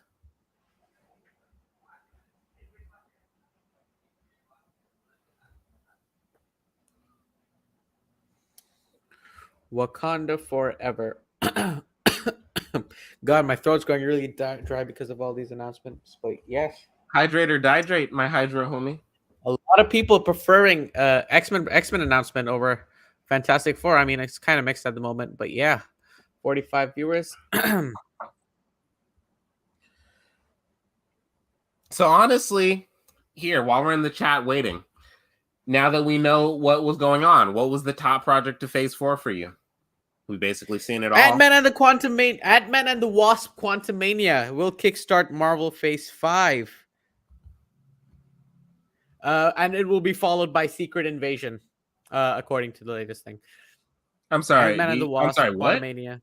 Oh, Ant-Man and the Wasp will kickstart Phase 5 with Secret Invasion following it. Nice, and a new logo. Can we get that logo? Yeah, Secret Invasion does have a new logo, indeed. But yes, Phase 5, everybody. Ant-Man and the Wasp Quantumania. Kang the Conqueror. He could cut. Yeah. See, McKenna Wolfman, you get me. I was right about the Phase 5 prediction. Sam, get it, suck it. I am always right. I am the prophet here at Save the Game Media. I knew Phase 5 announcement was coming. And yes, sir, let's go. Let's see. Let's wait. Daredevil Born Again is officially announced. Daredevil Born Again. Captain America New World Order. Oh my goodness. Announcements. The leaks were real. They were all true. The leaks were real. Loki Season 2. Oh my goodness. The Phase 5 lineup over here. Guardians of the Galaxy Volume 3. Echo. Blade. Blade is scheduled for November 2nd, 2023, guys. Have a look over here. It's a perfect Halloween movie. Oh my goodness. Oh my days. Loki Season 2 for summer 2023. And yeah, oh my goodness. Daredevil Born Again. What a way to start off the announcement. Holy crap. Captain America New World Order. Oh my god, Twitter's frozen. Oh no. They broke it. Oh no, Agatha. It's not Agatha House of Harkness anymore. It's Love and Chaos. Interesting. Coven of Chaos. Apologies there. But Agatha House of Harkness. And it's according Murphy's Multiverse is saying Phase 5 will end with the Thunderbolts. The Thunderbolts. Again, another announcement I called everybody. Woo! What an announcement flurry. As I said, Phase 5 full reveal incoming, and we got exactly that. But yeah, guys, here you can have a look at the official Phase 5 slate. Captain America New World Order over there. You think we're going to get more announcements than this, Jemmy? Or is this it? I I feel like we should. Agatha Coven of Chaos. Very interesting.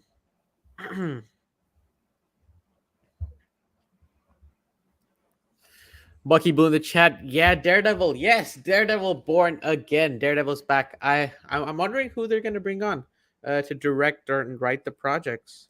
I Daredevil believe Born I've Again heard is 18 actually. episodes long. Wait, what? Daredevil Born Again is 18 episodes long. Twitter is crashing, guys. But yes, I will be reading out the announcement. Daredevil Born Again, 18 episodes long. Charlie Cox will return. But yeah, wow. Massive announcement. 18 episodes? Did not expect that. Did not expect that at least. But yeah, Loki season 2 will release in summer 2023 with Tom Hiddleston obviously set to return. But yeah, more on Daredevil being 18 episodes long. I think I'm glad Marvel are breaking away from the 6-episode rule they had sort of in place. But yeah, 18 episodes. Wow, that's that's a large amount. Let's see what's next. Still reloading. Whew. Twitter is not a fun place to be on right now. A lot of lag. So A lot of lag. can all my MCU haters? I want to hear all the complaints about how Marvel never. Remember how everyone's complaining about how Marvel never makes anything serious and then just announced their first MA show? Remember how everyone kept saying that Marvel won't give things more episodes, and they just announced that one of their most anticipated shows will have 18 episodes. So let's hear all the haters now. I'm waiting. Captain America: New World Order will release May 3rd, 2024. Everybody, oh my goodness. And yeah, as McKenna Wolfman said, still an hour left to go. Twitter, Nova Studio says Twitter is having a stroke. It quite literally is. It is not refreshing. It is lagging a hell of a lot, putting our stream in jeopardy. And they have officially announced Thunderbolts for July 26, 2024. Oh, that's right before my brother's birthday. Oh my days. Are they going to announce a Fantastic Four Mutants project? Let's see. We're only 5 minutes in, and this is what they've announced. Yeah, I told you guys it was gonna be, and oh my god, I'm actually not disappointed by this. I was expecting to be 100% disappointed, but can we pull up? Do they have an actual still of the logo for Captain America? I haven't actually seen it yet. I know the title. Yes, it's in the Phase 4. Let me just scroll down. Phase 4 slate over here. Oh, okay. Oh, I see it now. Yeah, it's pretty similar to the Winter Soldier one. New World I'm Order. I'm assuming probably since pretty much every Marvel project at this point has changed the logo, that'll probably get a different one by the time we see. Oh yeah. She-Hulk is described as Marvel's first 30-minute TV comedy. Interesting. Nova Studio says only 5 minutes in. Watch the brand new trailer for She-Hulk, Attorney at Law. The trailer's gone live online. Attorney at Law. We will be playing that moment once Twitter actually starts working again. But yeah, Attorney at Law trailer incoming, everybody.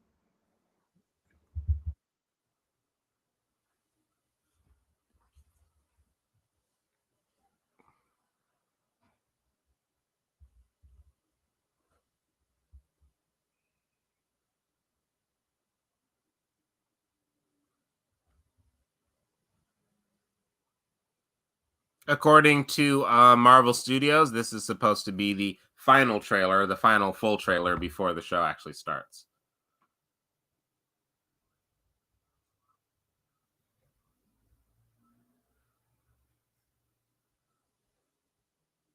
If what's the name's acting funny, I'm gonna check YouTube real quick for the trailer.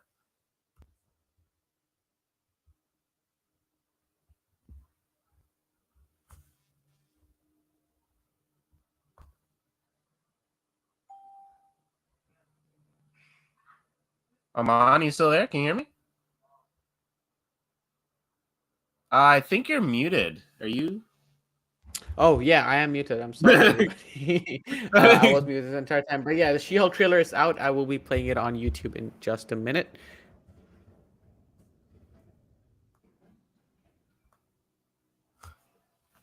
Nope, this is the old one. Here we go. 1 minute ago, 1,000 views already. But here it is. Chat, let me know if you can hear the trailer. I can't hear it.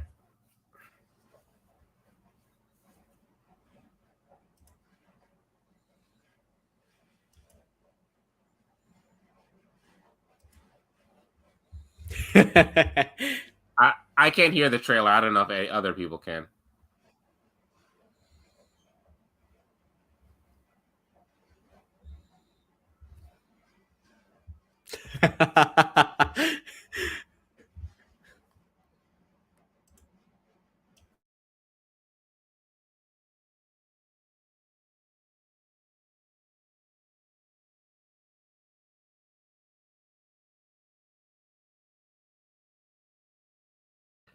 Does anybody notice that the CGI is already looking crisper on this?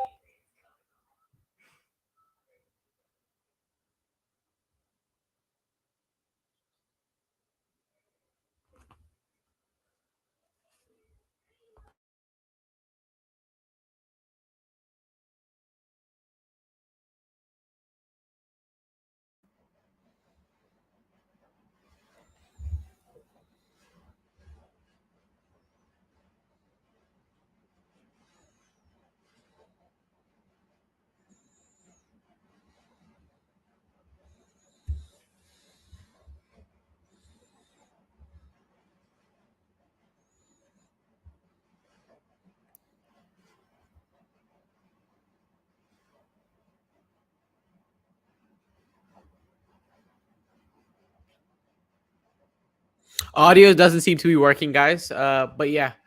So far this is the She-Hulk trailer. Wong makes an appearance. Oh my goodness. Wong is here, everybody.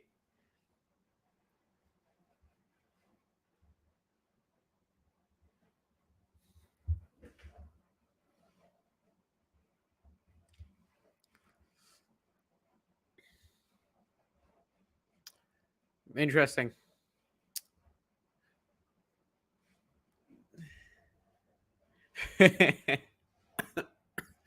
She-Hulk. Attorney at law. Oh my goodness. It's Matt Murdock himself. Daredevil in the black outfit. Holy crap, everybody. We just got Daredevil. But yes, that was the trailer for There was a She-Hulk. lot. That was a jam-packed Daredevil. trailer. Oh my goodness. Frogman, Wong, Daredevil. Yeah, I mean, Marvel's already bringing the heat with this. Let's see what other announcements they've made so far while we were watching the trailer. Let's have a look. Twitter's still frozen, but Secret Invasion is next. Kobe Smulders will return as Maria Hill. Here's the official She-Hulk poster. Daredevil returns in She-Hulk. Captain America New World Order official logo. And yeah, that's all we missed. And let's go back on top. A Secret Invasion is next. Do you think we'll get a trailer here? I don't think so, but I think maybe a clip or just some casting about who's officially in it. I don't think a trailer, just because they might want to pace that out for D23.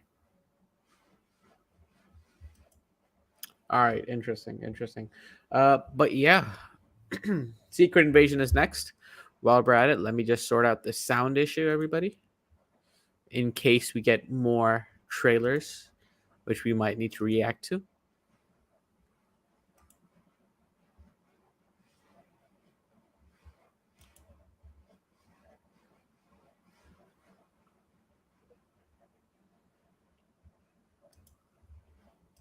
I'm honestly surprised. You know, a lot of people were saying Thunderbolts would be a Disney Plus project. The fact they're saying, that's going to be a theater project. Obviously appropriate, but I'm surprised that they're going big screen with them. Right. We do get the official logo for Daredevil Born Again. It's releasing spring 2024, so still quite it still ways out. But we do have official confirmation that Vincent D'Onofrio will be returning as the one and only Kingpin himself. Not gonna lie, I expected him to play Typhoid Mary this time. Blues in the chat says, "Where's Fantastic Four?" I think that's the last announcement we're gonna get. We're gonna get a full cast reveal. We still have about around 40-ish minutes to go. So yeah, we still have a lot of time. Still got a lot of time. But yeah, I'm very curious. 18 episodes. Isn't that a lot compared to what we previously had? Well, here's the thing. Again, I kept telling people this. The only reason they had 6 episodes, it was clear because Phase 4 was Marvel's proof of concept. Just like Phase 1 was. They needed to be able to test out these new concepts. So why, to be frank, when you don't know if fans are going to invest into long-form series, would you do that? I fully expect that we'll get all kinds of different shows as the show requires to be 18 episodes or 9 episodes or whatever. Right. We do have the official logo for Thunderbolts officially revealed. And it's stated for July 26, 2024. We still don't have a project to close out 2024. I think that might be the Fantastic Four movie. But yeah, we'll have to wait. Fantastic Four 2024 probably lines up pretty well. And there we go. There's the Thunderbolts logo, everybody. And yeah. PSG Gamer Guy in the chat says, "Thanks for all the dropping news and reporting. You're so welcome. It was hard to get the stream set up, and we did not expect 43 people to show up. But yeah, guys, thank you all for the reception. Please make sure to head on over to our YouTube channel and leave and subscribe, so we can might return for D23. And yeah, Thunderbolts logo officially here. Everett Ross has been confirmed for Secret Invasion, apparently. And so was Rhodey. Interesting. Yes. So we still don't know where Armor Wars fits in, because Armor Wars is also Rhodey's supposed to be starring in that. I'm keeping up with the live blog of people who are actually at the panel. According to them, they're showing stuff for Secret Invasion right now, but it's unknown if it will be played online. But apparently Fury without an eye patch, Rhodey, Maria Hill, they're all in the footage. Interesting. We didn't get an official look at Armor Wars yet, right? It wasn't even on the Phase 5 slate. No. That's interesting. We just know it's coming. But yeah, Don Cheadle will be returning as Rhodey, a.k.a. War Machine, a.k.a. Patriot. Now, I'm just going to say it. We've got a situation where we need heroes to be replaced. That's a key aspect of Secret Invasion. If anyone could get replaced easily and make sense for the MCU, I think it could be Rhodey. Think about it. He's connected to high levels of government. He's tangential to the Avengers. So I could easily see him being a good candidate. Right. But that is interesting. I'm wondering, is the Armor Wars show canceled? No, Armor Wars is not canceled. It's just, I think that it's farther out. Think about it. Ironheart is coming out. So my assumption is we're seeing a lot of groundwork. I think that Ironheart will be the final piece in the puzzle that'll set up Armor Wars before it actually comes out. But I think we still have to get to the point where obviously Stark Tech has been seized. I've heard also rumors. Yes, it is the last move in Phase 4. I've heard rumors that the She-Hulk case that Daredevil is in will involve Happy again and directly tying into what they were doing with the department investigating Stark Industries. Thank you so much, Reese, the Holy One. This was very last minute. I messaged Kevin, the person who runs Save the Game Media. Can we do a live stream? He thankfully set everything up for us. We just had to hop on here and talk about some stuff. But yeah, hopefully some better organization. Paul Rudd, Peyton Reed, and Evangeline Lilly have arrived on stage. They are now talking Ant-Man, Quantumania. Oh my God. Jonathan Majors, first look at, are we going to get that here today? Let's see. Jonathan Majors as King. Jonathan. It is, I think that it is, excuse me, sorry. I think it's definitely likely that we'll see something from them soon, especially if they're coming up right now. Jonathan Majors. War Machine, Bucky Blue in the chat. War Machine already kind of replaced to us. But hey, out of that replacement, we got a jewel of an actor in Don Cheadle, and I couldn't be happier. According to multiple people on the floor, they're saying the panel isn't even halfway done at this point. Yeah. Oh my God, that just gets me hyped. We haven't even crossed the threshold yet. Nova Studio says playing Reed Richards will be Tom Holland. Playing Sue Storm will be Tom Holland. Playing Ben Grimm will be Tom Holland. Playing, you guessed it, Johnny Storm will be Tom Holland. No, you got it wrong. You got it wrong. Sue Storm will be Zendaya. Oh yeah, Zendaya. Chris Evans returning as Human with Torch. with Timothy Chalamet as Dr. Doom. Timothy Chalamet as Dr. Doom.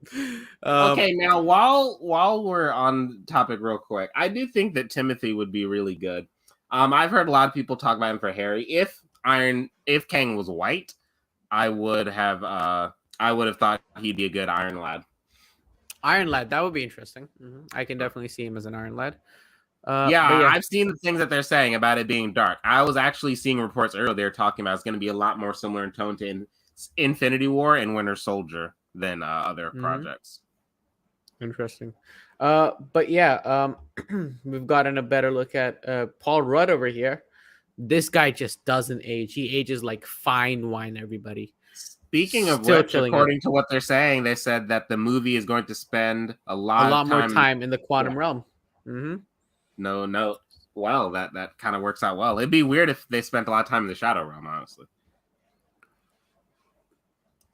So since Kang isn't a one-off villain, Nova Studio says here, let me just get it on screen.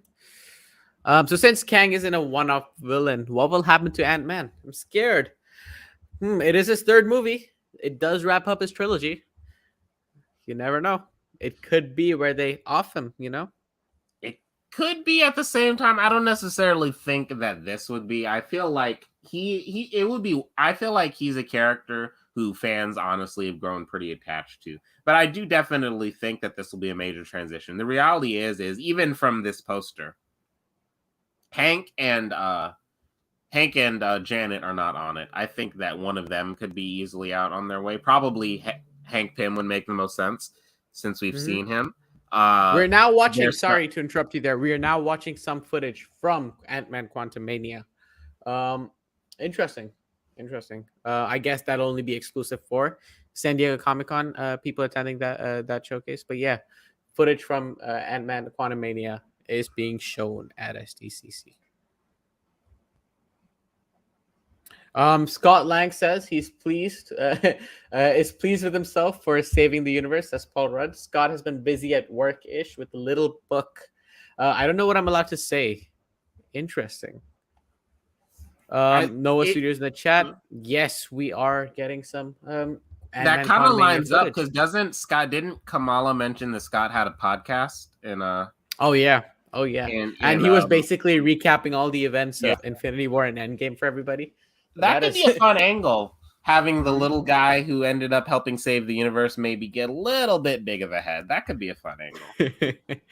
But yeah. I assume they're showing some footage for Ant-Man and the Wasp Quantumania. While they are, let's have a better look at that clip featuring Daredevil. Here on screen. Looks like he will be donning that black suit from the comics. Very interesting. Me personally, being a massive Daredevil fan, can't wait to see this show. Daredevil. I'm curious, why did they reveal this so quickly? You know, I thought this would be like a surprise.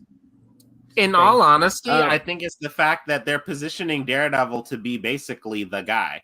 Look, we got Daredevil in She-Hulk, Daredevil in Echo, Daredevil in his own show. Right. Marvel knows that fans love this character, so I think they're. Why wait when you could literally give them what they've been asking for since season 3 ended? It does look like he has the yellow suit over here. If you look closely, the yellow suit. I was mistaken. It wasn't the black suit, but this picture here. Hey, I like the yellow suit. Highlights. I love the yellow suit. I love the yellow suit. And apparently, if the rumors are correct, he will be donning the black suit in okay, so I gotta know who's this dude's tailor then. Apparently, ever since the snap, Matt decided he's going all out in fashion. He was struggling with his costume, wasn't he? Walking around in rags before, and now he's got new drip for every day of the week. People will definitely post the footage. People will definitely post the footage online. It'll probably get taken down very quickly as well. Yeah, and then we'll probably get like a description of it. in a blog somewhere, but yeah. Let's go back and take a look at the Phase 5 slate, shall we? Um, Thunderbolts, obviously, probably the biggest announcement so far. Again, obviously, Daredevil Born Again. It was part of the leak, wasn't it? Yeah. Daredevil's part of the leak, Born Again. So basically, are we allowed to actually discuss the context of the leak that hasn't been announced yet, or should we refrain?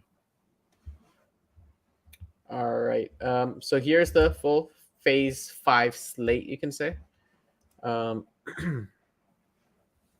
so Ant-Man and the Wasp: Quantumania kickstarts MCU's Phase 5, followed by Secret Invasion, and Spring 2023, and then followed by Guardians of the Galaxy, May 5th of 2023. And then summer 2023, we will have the Echo TV show, and also in summer 2023, we will have Loki season 2. So 2 Marvel shows, looking to air at about the same time. And then July, obviously, we will have the Marvels. November, Halloween period, we will have Blade. This is one I'm hyped about. Marshall Ali, can't wait to see him. Ironheart, fall 2023. That's interesting as well. And winter 23 or 24. It's still not confirmed, I guess. That is Agatha Coven of Chaos. They changed the name, I guess, right? Yeah. Wasn't it House of Harkness before? Yeah, it was House of Harkness. Coven of Chaos, House of Harkness. I think it all sounds pretty good. Mhm. I honestly think Jonathan Majors. Jonathan Majors is on stage at SDCC. Jonathan the Major. We also just saw Kang, and he looks menacing. So people at Comic-Con did get a first look at Kang. But yeah.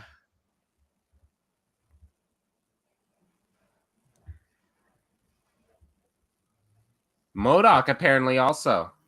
And Bill MODOK Murray as well. And Bill Murray was featured. Bill Murray. Yep. Who does he play? I'm not seeing who it's saying, but apparently not someone super recognizable, but someone in the quantum realm apparently. Annihilus, maybe. But be. Yeah, Jonathan Majors coming on. That's a big one. But yeah, I wish we got to look at Kang the Conqueror. It's kind of a bummer that it's only SDCC exclusive. There's something to keep in mind. Disney Plus Day is also a thing that Disney does. So I believe some of the some footage could also debut on Disney Plus Day, especially obviously. Probably. Isn't that just D23 though? No. Last year Disney Plus Day and D23 were separate. Oh, that's interesting. Bill Murray. Bill Murray. Yes. Indeed, Bill Murray is in Quantumania. Shocker. Maybe they'll be doing some busting of ghosts as well. Bill Murray's confirmed to star in Ant-Man and the Wasp: Quantumania. Interesting. Who will he be playing though? That's the question. Is he MODOK? No, he's not MODOK. Corey Stoll is MODOK. Okay. That's confirmed, right? Yes. Okay. Because he looks like a MODOK. I think he can pull that off. Yeah. But is he same guy Dr. Doom? Same guy who played Yellow Jacket will be playing MODOK. Oh, so McKenna Wolfman, it was a clip of Kang, and in the clip he said, "You're an Avenger. Have I killed you before?" That is very, very Kang-like. I can't wait to see that. Oh my god, give me goosebumps already.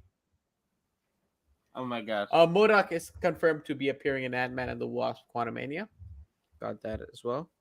Now James Gunn is on stage to talk some Guardians of the Galaxy Volume 3. Will we get a first look at Adam Warlock? Hopefully.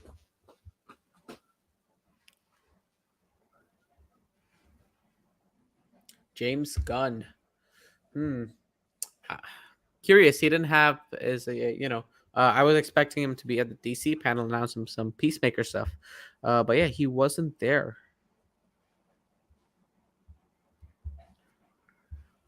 James Gunn. I assume they're showing some footage for Guardians of the Galaxy 3 at the moment. Maybe just some light concept art. But yeah, let's just scroll back down for a minute. Corey Stoll is confirmed to be playing MODOK. He also played Yellow Jacket. I just saw a Kang clip. I I just saw the Kang clip from McKenna Wolfman. He is calm while saying it. So scary. Interesting. I wish I could show it here on stream, but unfortunately, it looks like it will be taken down. Um, but yeah, McKenna Wolfman, Jemmy, you missed it. He says that he saw the Kang, the Conqueror clip, and it is menacing but calm at the same time.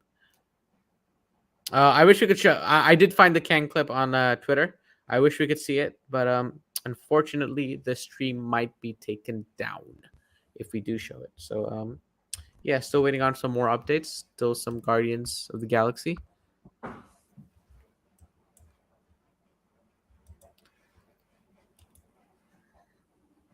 Oh, I was just about to send it to you, Jemmy, but it got taken down. It got taken down.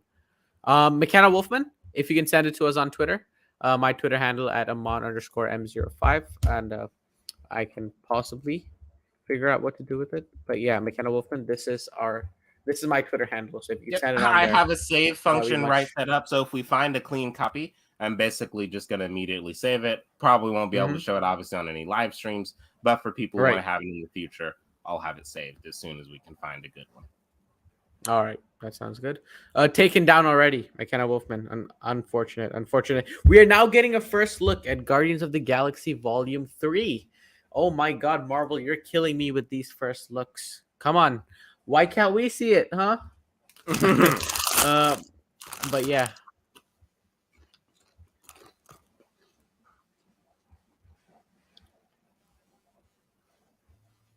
First look at Guardians of the Galaxy. I assume we'll get a first look at Adam Warlock. I'm going to point out a depressing trend. If you look at the logo for each Guardians movie, the logo usually matches who ends up dying. It's heavily brown in the movie where Groot dies. It's red and blue in the movie where Yondu dies. What colors are emphasized in this logo? And what colors does that match up for a famous Guardians costume? Is that Star-Lord? Rocket. Oh no. No, they won't kill Rocket. No way they're killing Rocket. What we know that this movie takes place on Half-World, which is Rocket's home planet. We know that they'll be introducing the High Evolutionary, most likely. Right. I think they're going to kill Rocket. Okay, so James Gunn has just said, let me just pull it up on screen here. Some stories have an end. Doesn't mean everyone dies. So everyone's not going to die. But everyone. Yeah. So I assume. So okay, let's do some predictions here. I think Drax is gonna die. Nebula, I think it's time to off her as well. Maybe Rocket, because as you said, it's taking place in his home planet. But yeah, that is very interesting. Do we get my theory is that Star-Lord, maybe Nebula, and Groot. Star-Lord, I highly doubt. Let me finish. Star-Lord, Nebula, and Groot will lead the new team of Guardians. Rocket, I think, will die. And I think Drax and Gamora might just simply go their separate ways. Mantis maybe too. I don't think they'll die, but I think... No, I think Mantis will end up staying. But Drax, I think it's not looking good for Drax.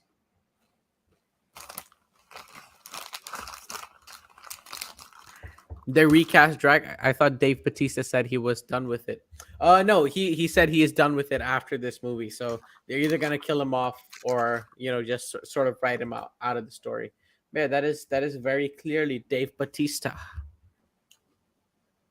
In general, Marvel doesn't recast unless they absolutely need to. They never have. They're always, in fact, they're much more willing to bring back an old actor. Oh, so McKenna Wolfman just came back to us.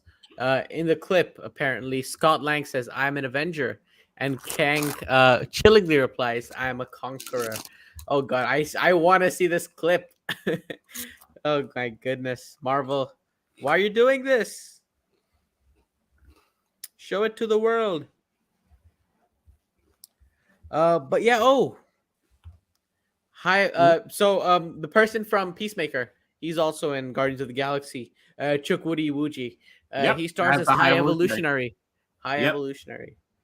This was leaked a little bit ago. Interesting. According to multiple people on this, apparently they're showing something for Guardians right now, and they said people are crying for some reason. People are crying. Yes. Did they just spoil a death or something? What's going on? I don't know. I'm trying to keep up with the live blog right now. But it also said James Gunn said that this will be, quote, the end of the Guardians era of the MCU. Oh, interesting. So no more Guardians films? No successing team?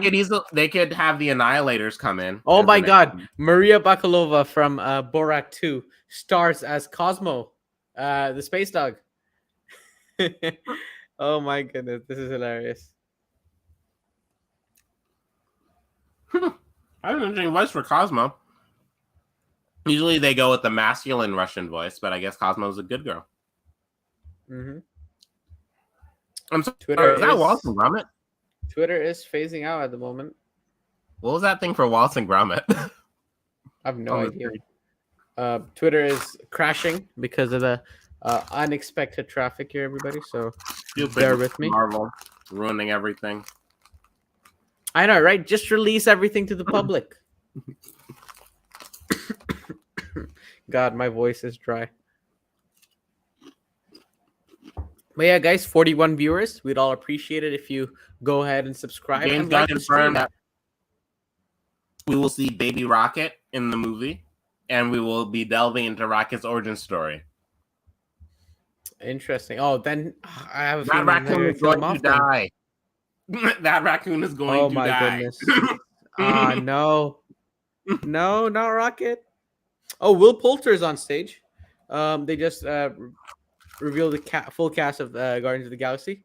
Chris Pratt, Karen Gillan, the lady who plays Mantis. I'm not sure what her name is, but yeah.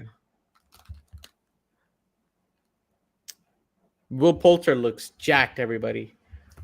He looks jacked. I think he's gonna play. He's gonna be an absolutely amazing Adam Warlock.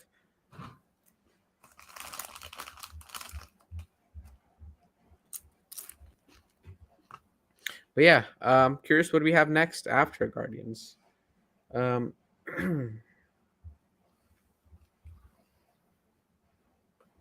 A good place to look for the leaked videos is Reddit, according to McKenna Wolfman.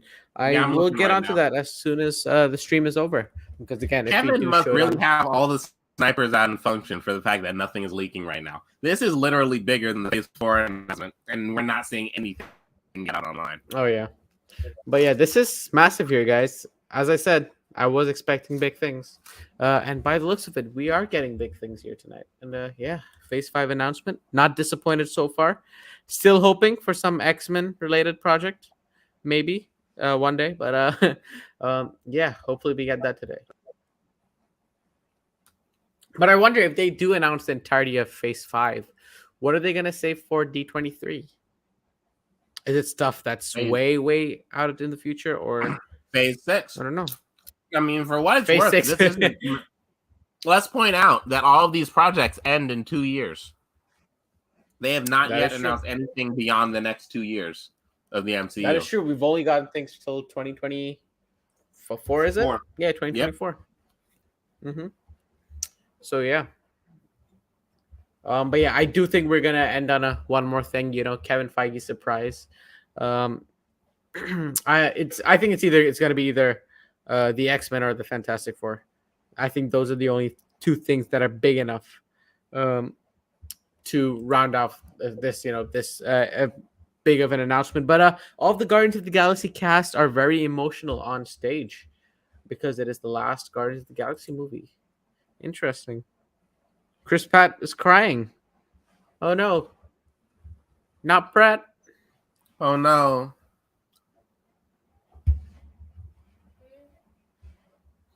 Everybody's favorite man, Chris Pratt.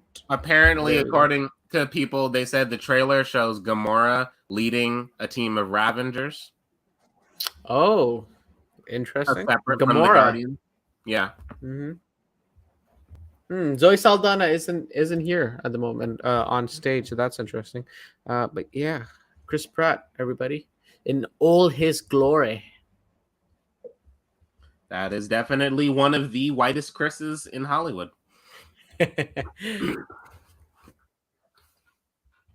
Yeah, Twitter is Mom said that Mantis is going to be more powerful.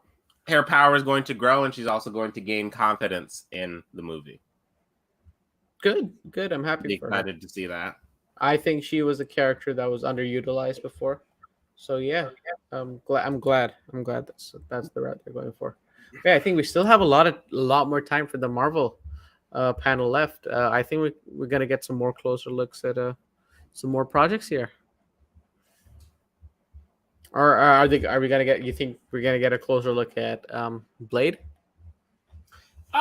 When did they say? When was that one dropping? I can't remember. November 2023. Yeah, I'm still thinking the only thing we would get is Halloween special. I think it's still a little bit too far off since they're now getting into the more methodical section. Adam Warlock appeared in the Guardians of the Galaxy trailer, according to White Sea Deer, our very own Mr. Physical Copy himself. Nice. That's interesting. Apparently, Rocket is the heart of the movie.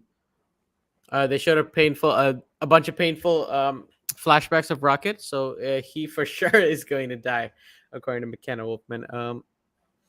But yeah, still waiting on some more updates. Oh, Rocket does have a new outfit. We just got an image. Let me just over here. Rocket's new outfit. I think it's very comics accurate, isn't it?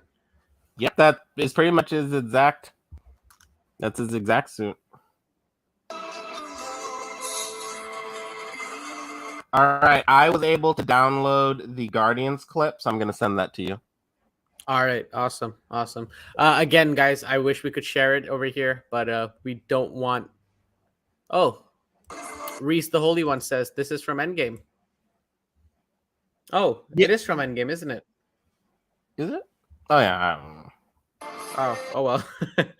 Oh, baby Rocket! Oh my God, baby Rocket looks so cute. He's gonna die.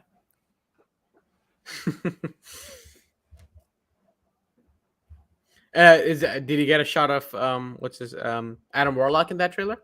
No, it's only a small clip from the actual trailer. So I'm trying to see if I can find the full thing. Let me know. Let me know if you can find the Kang clip. Yeah, that's what I was looking for. I just stumbled on the Guardians one on accident. If anyone wants the clip, just link your just put in your Twitter handle below. We can share them out to you. Apparently, people said that it wasn't really highlighted, but someone on Reddit said they confirmed in the panel that this version of Kang has already fought the Avengers again, kind of from the clip, fought them multiple times and killed different versions of them all over history. So, right, this is an experienced villain. Mm-hmm. I mean, that's what we want, isn't it? And there's also that clip people were talking about, where he says, "I fought you guys multiple times" or something like that. But yeah, let me just reload the page. Some more updates seem to be coming. But yeah, they seem to be spending a lot of time. The first the Guardians song panel that we've got for Volume 3 soundtrack is "Do You Realize" by the Flaming Lips. Was featured in the trailer and is also will be on the in the awesome mix most likely. Okay, interesting. But yeah, Will Poulter on joining the Guardians of the Galaxy Volume 3. I was welcomed into the family. I'm grateful. There was an appetite for Adam from the fans. I'm so salty that we didn't get Adam Warlock in Infinity War or Endgame. I really want to see Adam Warlock versus Thanos. But yeah, unfortunately, we won't be getting that. But Jemmy, if you could just share the clips out to Reese the Holy One on their Twitter handle. Yeah, I will do that right now.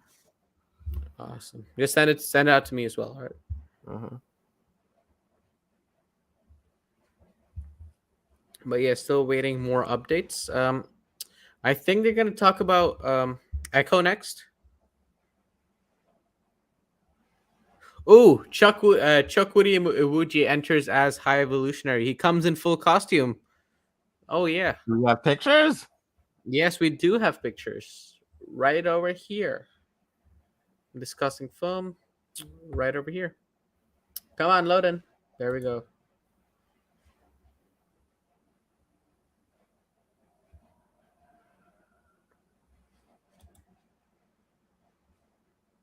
Huh. High evolutionary. That's pretty evolutionary. Dude definitely did not want to do that.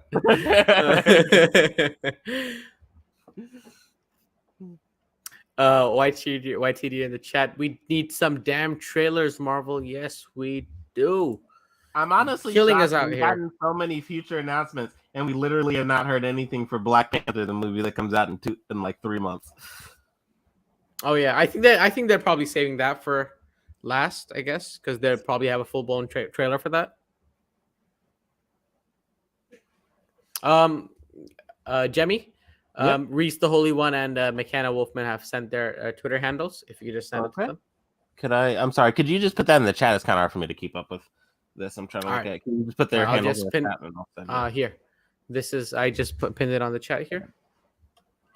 There we go. Okay. Twitter. Apologize. I don't download Twitter, so I have to go through it on the browser because it's a toxic hellhole. Twitter is very toxic indeed, guys. Full of toxic fanboys and cultists.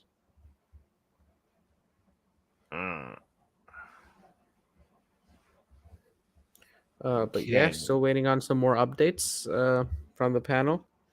Nothing as of yet.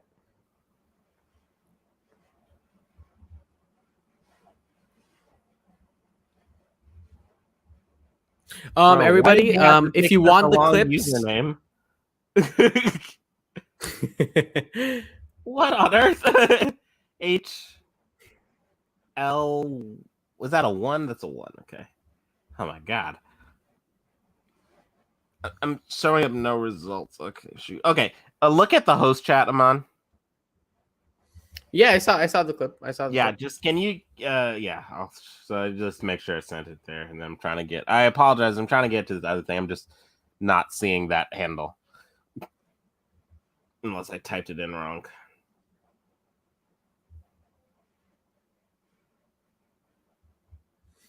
We do get a better look at Chukwudi Ibuji as the High Evolutionary.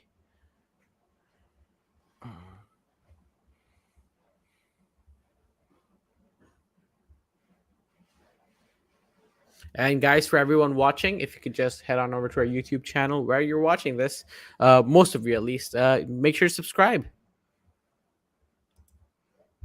Fantastic Four, apparently. A lot of people are saying Fantastic Four is making it. Fantastic Four is the first film of Phase 6.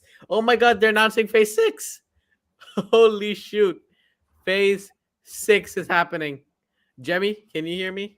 I can hear you. Fantastic Four is the first film of Phase 6. Is that 2024 or 2025? This please, feels Marvel, weird. give us some.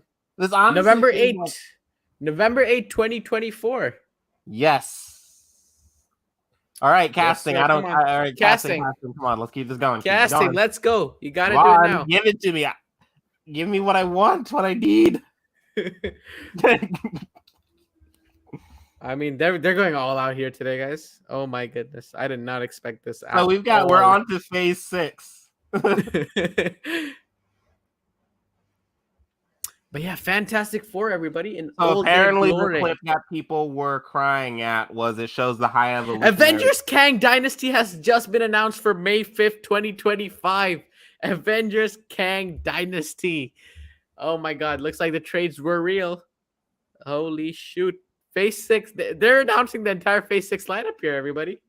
Oh my goodness. Avengers Kang Dynasty. Our first Avengers movie, I don't know how long. Endgame will feature the man, the myth, the legend, Jonathan Majors as Kang the Conqueror. Oh my goodness, everybody. Woo! Did not expect this at all. Secret Wars has also been announced for November 8th, 2025. They're going all out. Wait, what day is this? What day is this? When is this? When is this Kang Dynasty? May. Kang Dynasty is May. So and Secret Wars is November. Do you think this is a two-parter then? By the looks of it. That's two Avenger movies in the same year. Looks like the multiverse saga is also going to be quite short-lived by the looks of it. I think oh my goodness. Avengers Secret Wars is here, everybody. Holy shoot. Oh my god, I did not expect this today. The multiverse saga is gonna be from Phase 4 to Phase 6, which will conclude in 2025. I said this before in the tweet. Phase 4, the multiverse saga was gonna be quite short, and here we are, everybody. Multiverse Right? saga, Infinity short-lived. and multiverse. Let's Is go. that Oh my goodness, this is massive, guys. The multiverse saga has officially been announced, and I think the next saga, as the leak suggests, is the Eternity you, saga. yes? If the trademarks are Suggest what correct. could that be? I mean, we've obviously seen Eternity pop up in Love and Thunder most recently Mm-hmm. as the But concept. wow, I did not expect this from Marvel. And Sam, I was right by the looks of it. We did Yeah, get an we're X-Men gonna need project. some. We're gonna need some. Some hat eating. Some hat eating, Sam. Okay, Oh so my people are days. spamming Yabombe in the Reddit, so I'm assuming that means that something about Black Panther might be coming. Yeah, I think they'll probably end with a Black Panther reveal. Yeah. Their logo, it looks like they're just reflecting the Infinity War logo. That's the same font that they use for the Infinity Saga logo on all of the toys. So it looks like that's just the general Marvel font for phases. Wow. Well, we've had a bombshell of announcements today. Jamie, could you please send the clips to this at Sussy Girl on Twitter? Okay. That should hopefully be a little bit easier to find. But yes, 2 Avengers movies, everybody. Kang Dynasty in the and same Secret year. Wars. Oh my goodness. I still can't believe this. Holy shoot. I feel like we honestly might need to have another session just to digest all of this. Oh yeah, guys, our podcast tomorrow is going to be very, very special. But yeah, make sure you all tune in to Frame by Frame, a film and TV podcast where we will be reviewing all the announcements that have been made today into one giant podcast. But yeah, multiverse saga. Who would have seen this coming? Absolutely wild. Anyone who watched Loki, I mean, objectively, but but the fact that we're getting it now is crazy. Thank you, Ali Day. We appreciate that. Thank you. But yeah, and you guys are doing such a good job. Avengers. This has been so hyped to do this with you guys. I honestly don't know. They're probably gonna do. So the rumor is they're probably going to do Phase 6 at D23. I mean, didn't they just announce the entirety of Phase 6 over here? And by the looks of it, I think Phase 5, right? So I mean, look, let's just be honest. Everything from the trades is confirmed. Avengers Academy, I'd assume.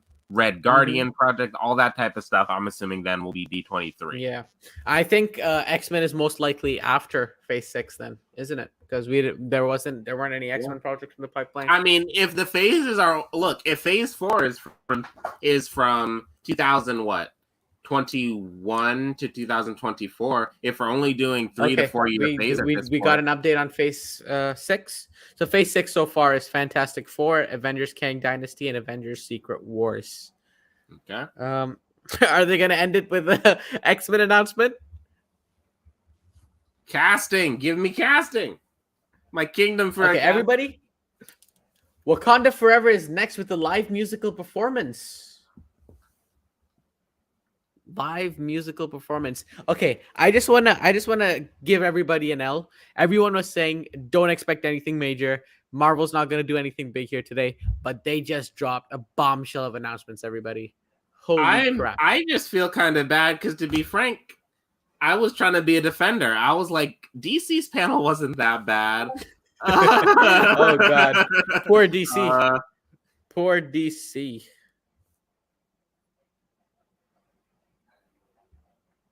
But yeah, Phase 6 so far. Live musical performance for Wakanda Forever, and I think they will debut with the trailer right after this. So let me get YouTube ready. But yeah, Wakanda Forever is coming next.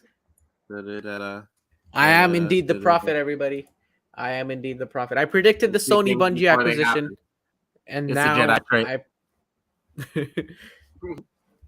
But yeah, by the looks of it, I don't think we'll be getting any casting announcements for Fantastic Four or an X-Men project at this moment in time. McKenna, did you get it? Make sure you got it. Sean Ireland says Krasinski or Riot. Krasinski? No. Nova From Studio Secret Wars or every- Kang Dynasty. I'm morbing all over the place. We're morbing all over the place too, buddy. Holy shoot. Who'd have thought this would happen, guys? Who would have thought this would happen? This is an interesting shout. Matt Smith. But yeah, I think He's Matt unfortunately Smith he's too dedicated to the Morbverse, so uh,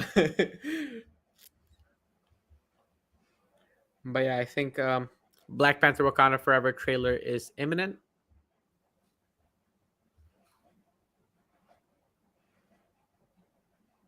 While we're here, guys, please make sure go and subscribe to the channel. Our podcast will be coming on. We'll be recording it tomorrow, and then it will be available on Monday, where we will review all the announcements made by Marvel here today. So make sure to subscribe. Go over to audio platforms and our link tree, and yeah, keep an eye out for more content because this next week is going to be very busy for us. Tin hat theory time. Here's my feeling what we're going to see. The Marvels will set up a major cosmic dynasty for everyone going forward. Marvels and Black Panther. I think we're going to see, all phases. Doom and a lot of people coming into play in that movie. Ant-Man, I'm going to say it, their Ant family probably going to make it out in one piece completely in Quantumania. Probably. Either trapped in the quantum realm or suffer a major loss. Which leads probably into Michael Douglas's Hank Pym, I think. Yes. Yeah. I think personally that it will have. I honestly think they'll probably buck the trend. I think that Kang Dynasty will end with the Avengers defeating Kang, only for Doom to be able to snatch power at the last moment. Which I mean, at this point, anything can happen. Anything can happen. Ryan Coogler arrives to SDCC and gets emotional when reminiscing. Sitting next to Chadwick Boseman, about Chad 5 years ago at the first look of Black Panther. Yeah, it is.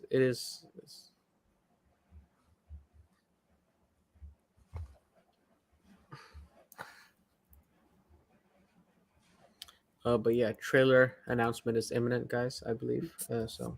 It's funny how we all said that they're gonna start off easing us in with Black Panther. Oh yeah. I mean, imagine they still have a one more thing announcement at the end, and it's like a bunch of other stuff that's coming.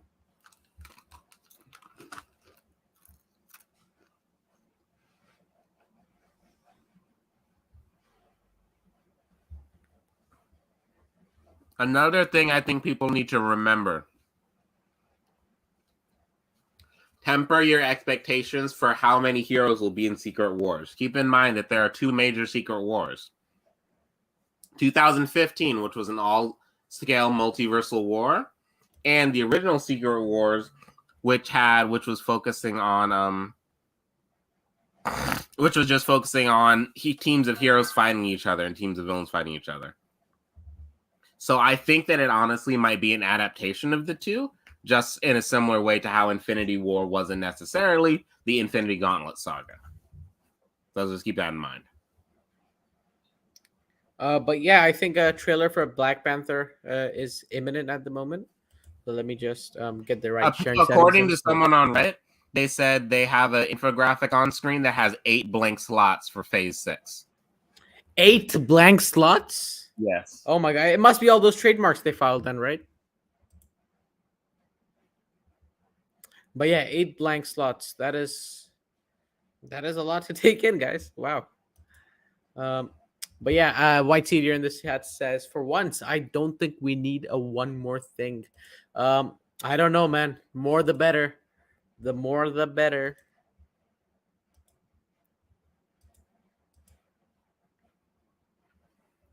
Venom 3, let there be Morbius.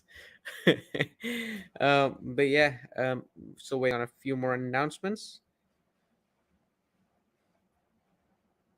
Dave Bautista, to confirm, did not show up at the Guardians of the Galaxy panel.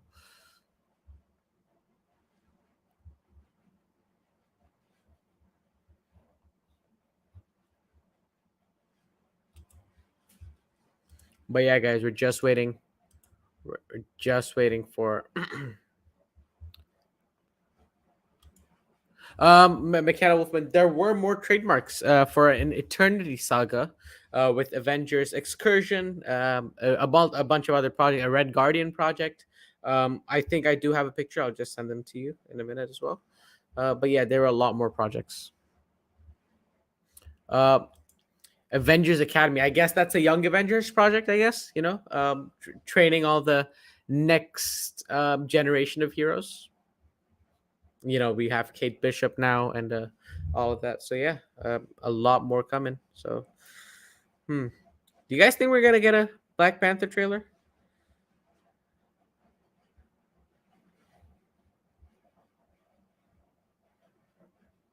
The full cast of Wakanda Forever is on stage. Reese, the Holy One, says is is the Fantastic Forecasting not happening?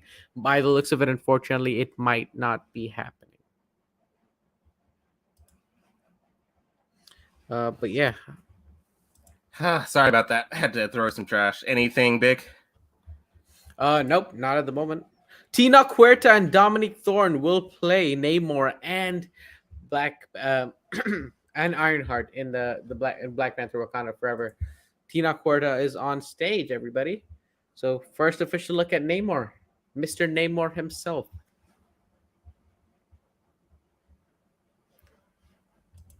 X-Men are gonna be in the Secret Wars. Hearing people predict that will be intense. That's why I was saying the original Secret Wars event was focused on the Avengers and the X-Men. That's why I was saying it. It was mainly those two teams and like a couple Fantastic Four characters. Right. And remember, there's also. But wouldn't it be too late by the time they introduce them? No, because obviously their project would be in Phase 6, right? Not necessarily. And then have them introduced in X-Men, have the X-Men introduced in Secret Wars, and then give them a project later.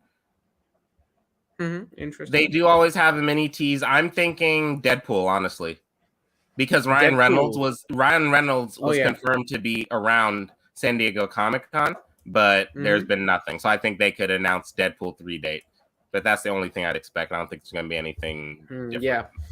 Yeah, that would probably be it. But yeah, here we do have Tina Huerta and Dominic Thorne on stage for Black Panther Wakanda Forever. Namor himself. McKenna Wolfman, what about Blade? Yeah, I mean, I think we'll probably get more info on that later at D23 because I think the panel is about to end right now. I think there's a few more minutes left. So I doubt we'll get any more casting announcements.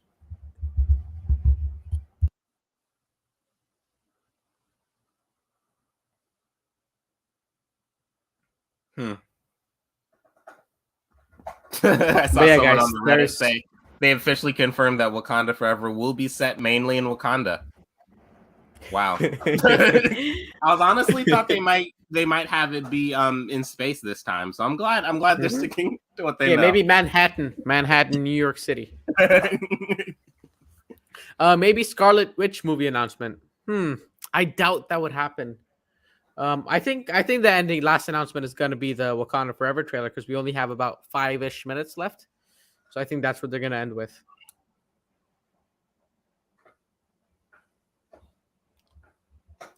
What? So far, I mean, this has been very overwhelming. But very overwhelming. What has stuck out to you the everyone most? Was like, temper your expectations. You're not going to get anything here. But boy, this was oh my god.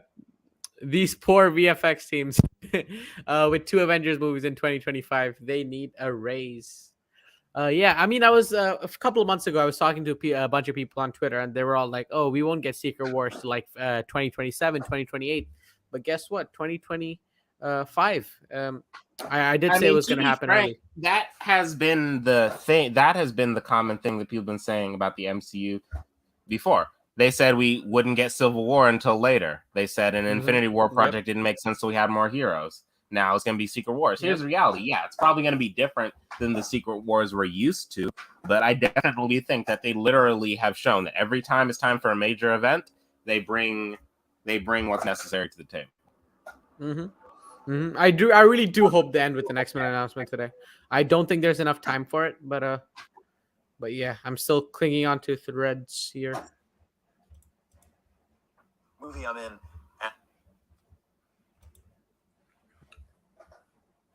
K Edwin. After hearing F4 and the two Avengers movies, I think I might need a cigarette.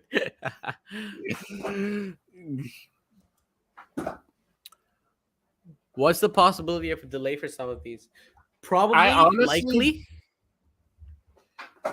Go ahead. Okay. I would say not likely. Here's why. I honestly think a lot of this stuff is already majorly in the can. Remember, a lot of these delays that we were seeing were because of two major reasons. One, production difficulties just in general, and two, COVID.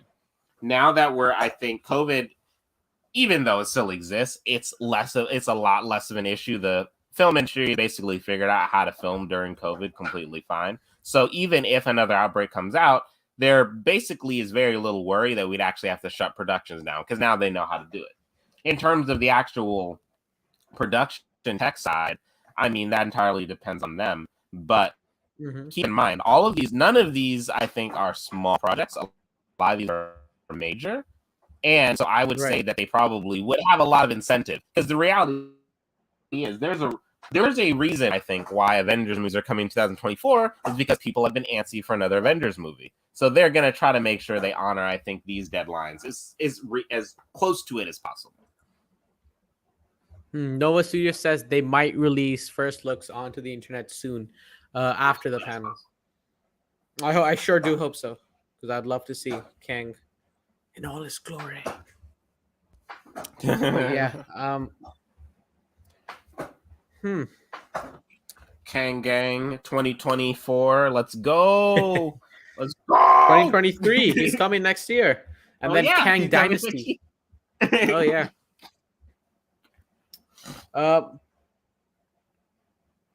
Michaela Cole is confirmed to star in Black Panther Wakanda Forever. Not sure as who, not saying who she is. It feels weird that they're not saying who she is. Is she Storm? That feels sus. Is she Storm? That feels sus. Sus. Apparently some people are saying, well, okay. They're saying that they're not acting. They're saying the people are in attendance saying they're not acting like it's almost over. Oh, okay. I mean, this was only supposed to be 60 minutes. Yeah, but oh, well. Maybe they lied. Give me more. I'm not complaining. What if Kevin puts on an X-Men hat before the panel closes? Please, hold on. Please. Anika. Please. Anika. It looks like some people are saying at the thing that Anika will be played by Michelle Cole. She's a major Dora Milaje. Oh, okay. Interesting. And also, I believe a love interest for Okoye in some versions. Oh, that's interesting. That's cool. I'm literally seeing. Can I just point out that we can't have anything nice? So you guys heard what we all got, right? Reading this comment on Reddit saying, "Holy blank, Feige really did the X-Men and mutants dirty." Please, us X-Men guys, come on! Are you kidding me? After everything we've got. Oh God. Well, literally, we are so hyped right now. I just remembered that we're getting an 18-episode Daredevil series. I just remember that just dawned on me. That was how we began this evening. Oh yeah, I mean, I was here expecting a decent panel, not too many announcements, but goddamn, they knocked it out of the park. I think this is probably the best MCU showcase there's ever been. Goosebumps all over.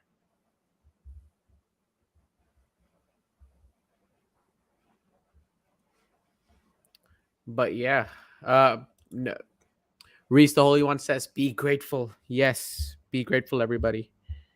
Be grateful. I'm way past grateful. This is literally everything. This is more than I could have wanted. The only thing, honestly, that I think is missing right now is the official confirmation that we all know that the Young Avengers is coming. They have literally gone above and beyond at this point with everything we want. We've got We've got a clear trajectory for the street level with things like Daredevil, Thunderbolts, and New World Order. We've got a clear trajectory for magic stuff still. We've gotten actually a clear foundation of what the Avengers will be doing. No more complaints about what they're building up to. We now know that beyond a shadow of a doubt. So, first trailer for Black Panther: Wakanda Forever has been released. Everybody, just a second as I share it. Did you figure out the sound issue? I hope so. Just a second. Let me.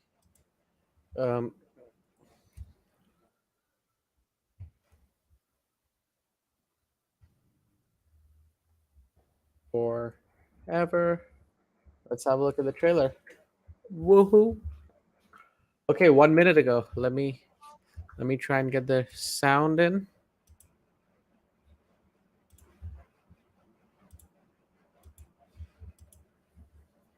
This is gonna be a little tricky.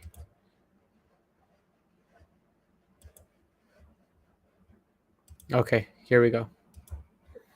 All right, everybody. Here's the moment we've all been waiting for. Black Panther Wakanda Forever trailer. I'm gonna watch this with my dad. I'll be right back. No woman, no cry. Little darling, don't shed no tear. No woman, no cry. Good friends we have, and good friends we've lost along the way. In this great future, you can't forget your past. So dry your tears, I say.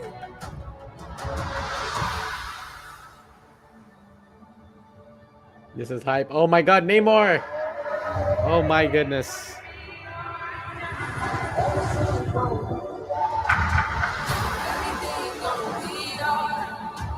Everything's gonna be alright. Oh my god. Everything's gonna be alright now. Everything's gonna be alright. Oh my god. Neymar! I am queen of the most powerful But I do that by that. entire family is gone. Have I not given everything?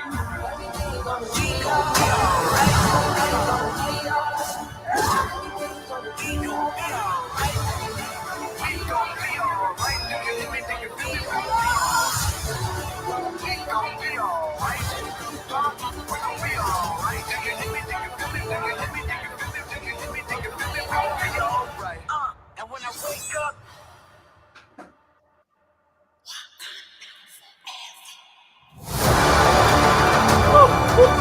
Goosebumps. Oh my goodness. Yes. Oh my goodness. Yes. Okay. What a trailer. What a way to end the showcase. I'm Oh sorry. my I'm gonna need goodness. to run that back. I'm gonna need Killmonger to at run the that end. back real quick. That Killmonger was crazy. shows up at the end. Oh my goodness. This is Did you see M'Baku in that suit? Oh my god. that is M'Baku, Ironheart, amazing. no more. The Oh. tone of this trailer was The music, Namor. Oh my goodness. This was what you call a perfect trailer, everybody. so. Where's all the doubters for Black Panther? Let's hear it. Let's hear it. Bring them on. Bring them on. This Wow, movie. I think this Namor movie, looks absolutely I've been phenomenal. saying this movie is my most anticipated coming People are up right sleeping now. on it. People And- are sleeping on it. Oh my goodness. We just whew. Not to fangirl too much. Are we still in the panel? Have they said anything else, or have they closed it out now? Still waiting for some updates, but at the moment we do have a first look at our official poster for our Black Panther Wakanda Forever. And wow. So this movie is poster, obviously there's no doubt that this is a tribute to Chadwick. Oh yeah. Oh yeah, for 100%. sure. Definitely.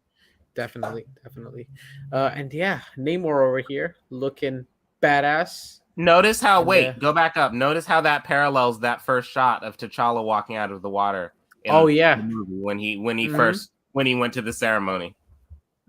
Oh yeah. So wait, I'll probably have to go watch this trailer a bunch of times. But I feel Pardon me, really but, bad for DC fans right now. Oh yeah, I mean, I'm a DC fan. I love DC. Yes, I am too. But, And this Marvel, is like my DC side Marvel is knocked it literally out of the crying park. in the corner right now. Marvel knocked it out of the park, and it wasn't even close. This has been phenomenal. Hey, Absolutely I phenomenal. love the part in the trailer where Neymar and Neymar all over the place. A very emotional moment as the cast and Ryan Coogler, and Kevin Feige hugged together for Black Panther: Wakanda Forever. Very emotional indeed. A mural for Chadwick Boseman in Wakanda Forever. Beautiful. So Killmonger, how are we processing that? No idea. Whew. There's a lot to process at the moment, you know. What just happened? What did we just see? You know, this has been a roller coaster of a ride. But yeah, Michaela, we do get a first look at Michaela Cole as well. I think she's playing Adora Milaje by the looks of it.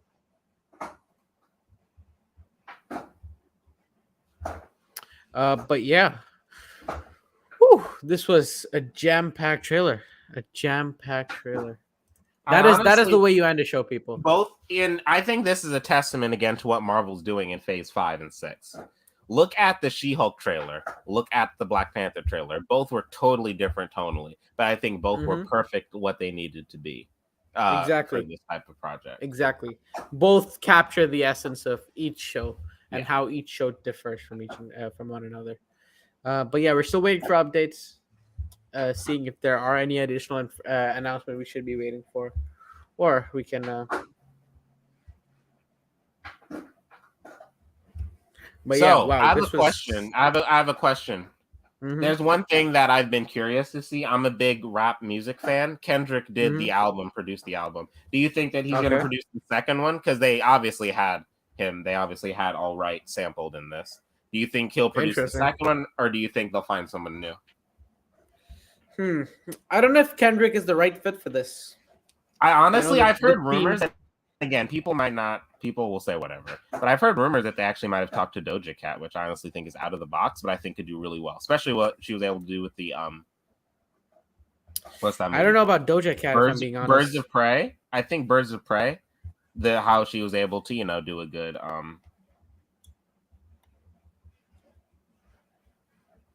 do a good job, but we can see.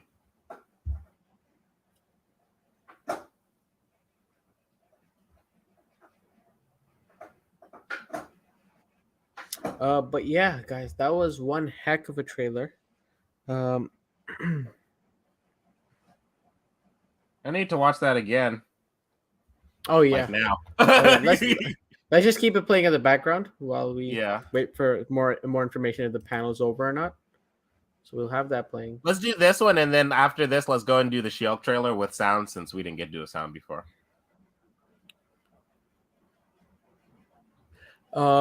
But yeah, it may be Okoye. Okoye might be the next Black Panther, but yeah, it's still a lot of it is still up in the air. Is the sound on again? No, I can't. Did you mute? No, I muted it just so we can talk over it. Okay. But yeah, guys, in the chat, let us know what you thought about the trailer, about Neymar's first look. Chat the beautiful mural of Chadwick Boseman. What you guys think? Let us know in the chat below. I honestly feel like, again, what we're seeing right now is go back just a little bit. Sorry to that shot. Just go and press play. Look at these shots right here. Oh yeah, cinematography. I love the light. I love this shot right here. It is confirmed a female Black Panther. So they're playing fast and loose on whether it's Okoye or Shuri. Yeah, smart. It's not Killmonger. It's not M'Baku. So yeah, but that we'll see them suit up still. So so it has to be Shuri. It has to be Shuri then, doesn't it? Not necessarily. Keep in mind, there's been moments in the comics where, for instance, Shuri has been. There was a moment, I believe, where Shuri was Queen and T'Challa was Black Panther, so he could focus on like the Avengers or whatever. So I could see the potential of Okoye being. But yeah, we did get a new still of Black Panther, someone in the Black Panther suit. Let me just pause this trailer for a minute. We can go have a look at that.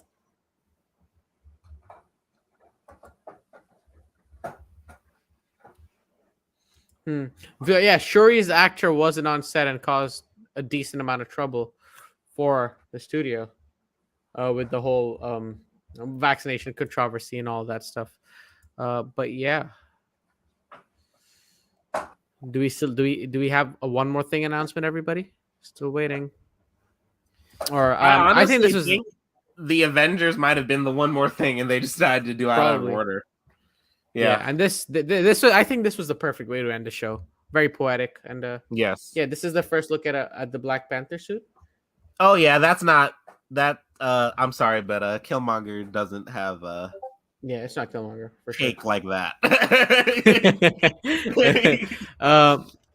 But yeah, Nova Studio says the panel is over. So yeah, guys, I guess that's it for all the announcements over here at the SDCC Marvel Studios. So before we wrap up, I just want to give a quick shout out to Jemmy. Thank you for joining us discussing film, for tweeting out these amazing things. And guys, thank you so much for joining. We hit our peak number of viewers, 58 viewers. That was our peak. That's the highest we've ever had on a live stream. So make sure to subscribe to the channel, help us grow. Check out all the links in the description below to all our podcasts. We will be recording our podcast tomorrow, and it will be going live on Monday, where we will review all the announcements. So keep an eye out for that frame by frame episode number 5, I believe. And yeah, guys, make sure to check out our Patreon, where you can help us grow the show. Thank you, McKenna Wolfman. Glad to see you'll be tuning in for the podcast. And yeah, guys, the links to everything will be in the description below. Thank you all for joining, and peace out. Peace.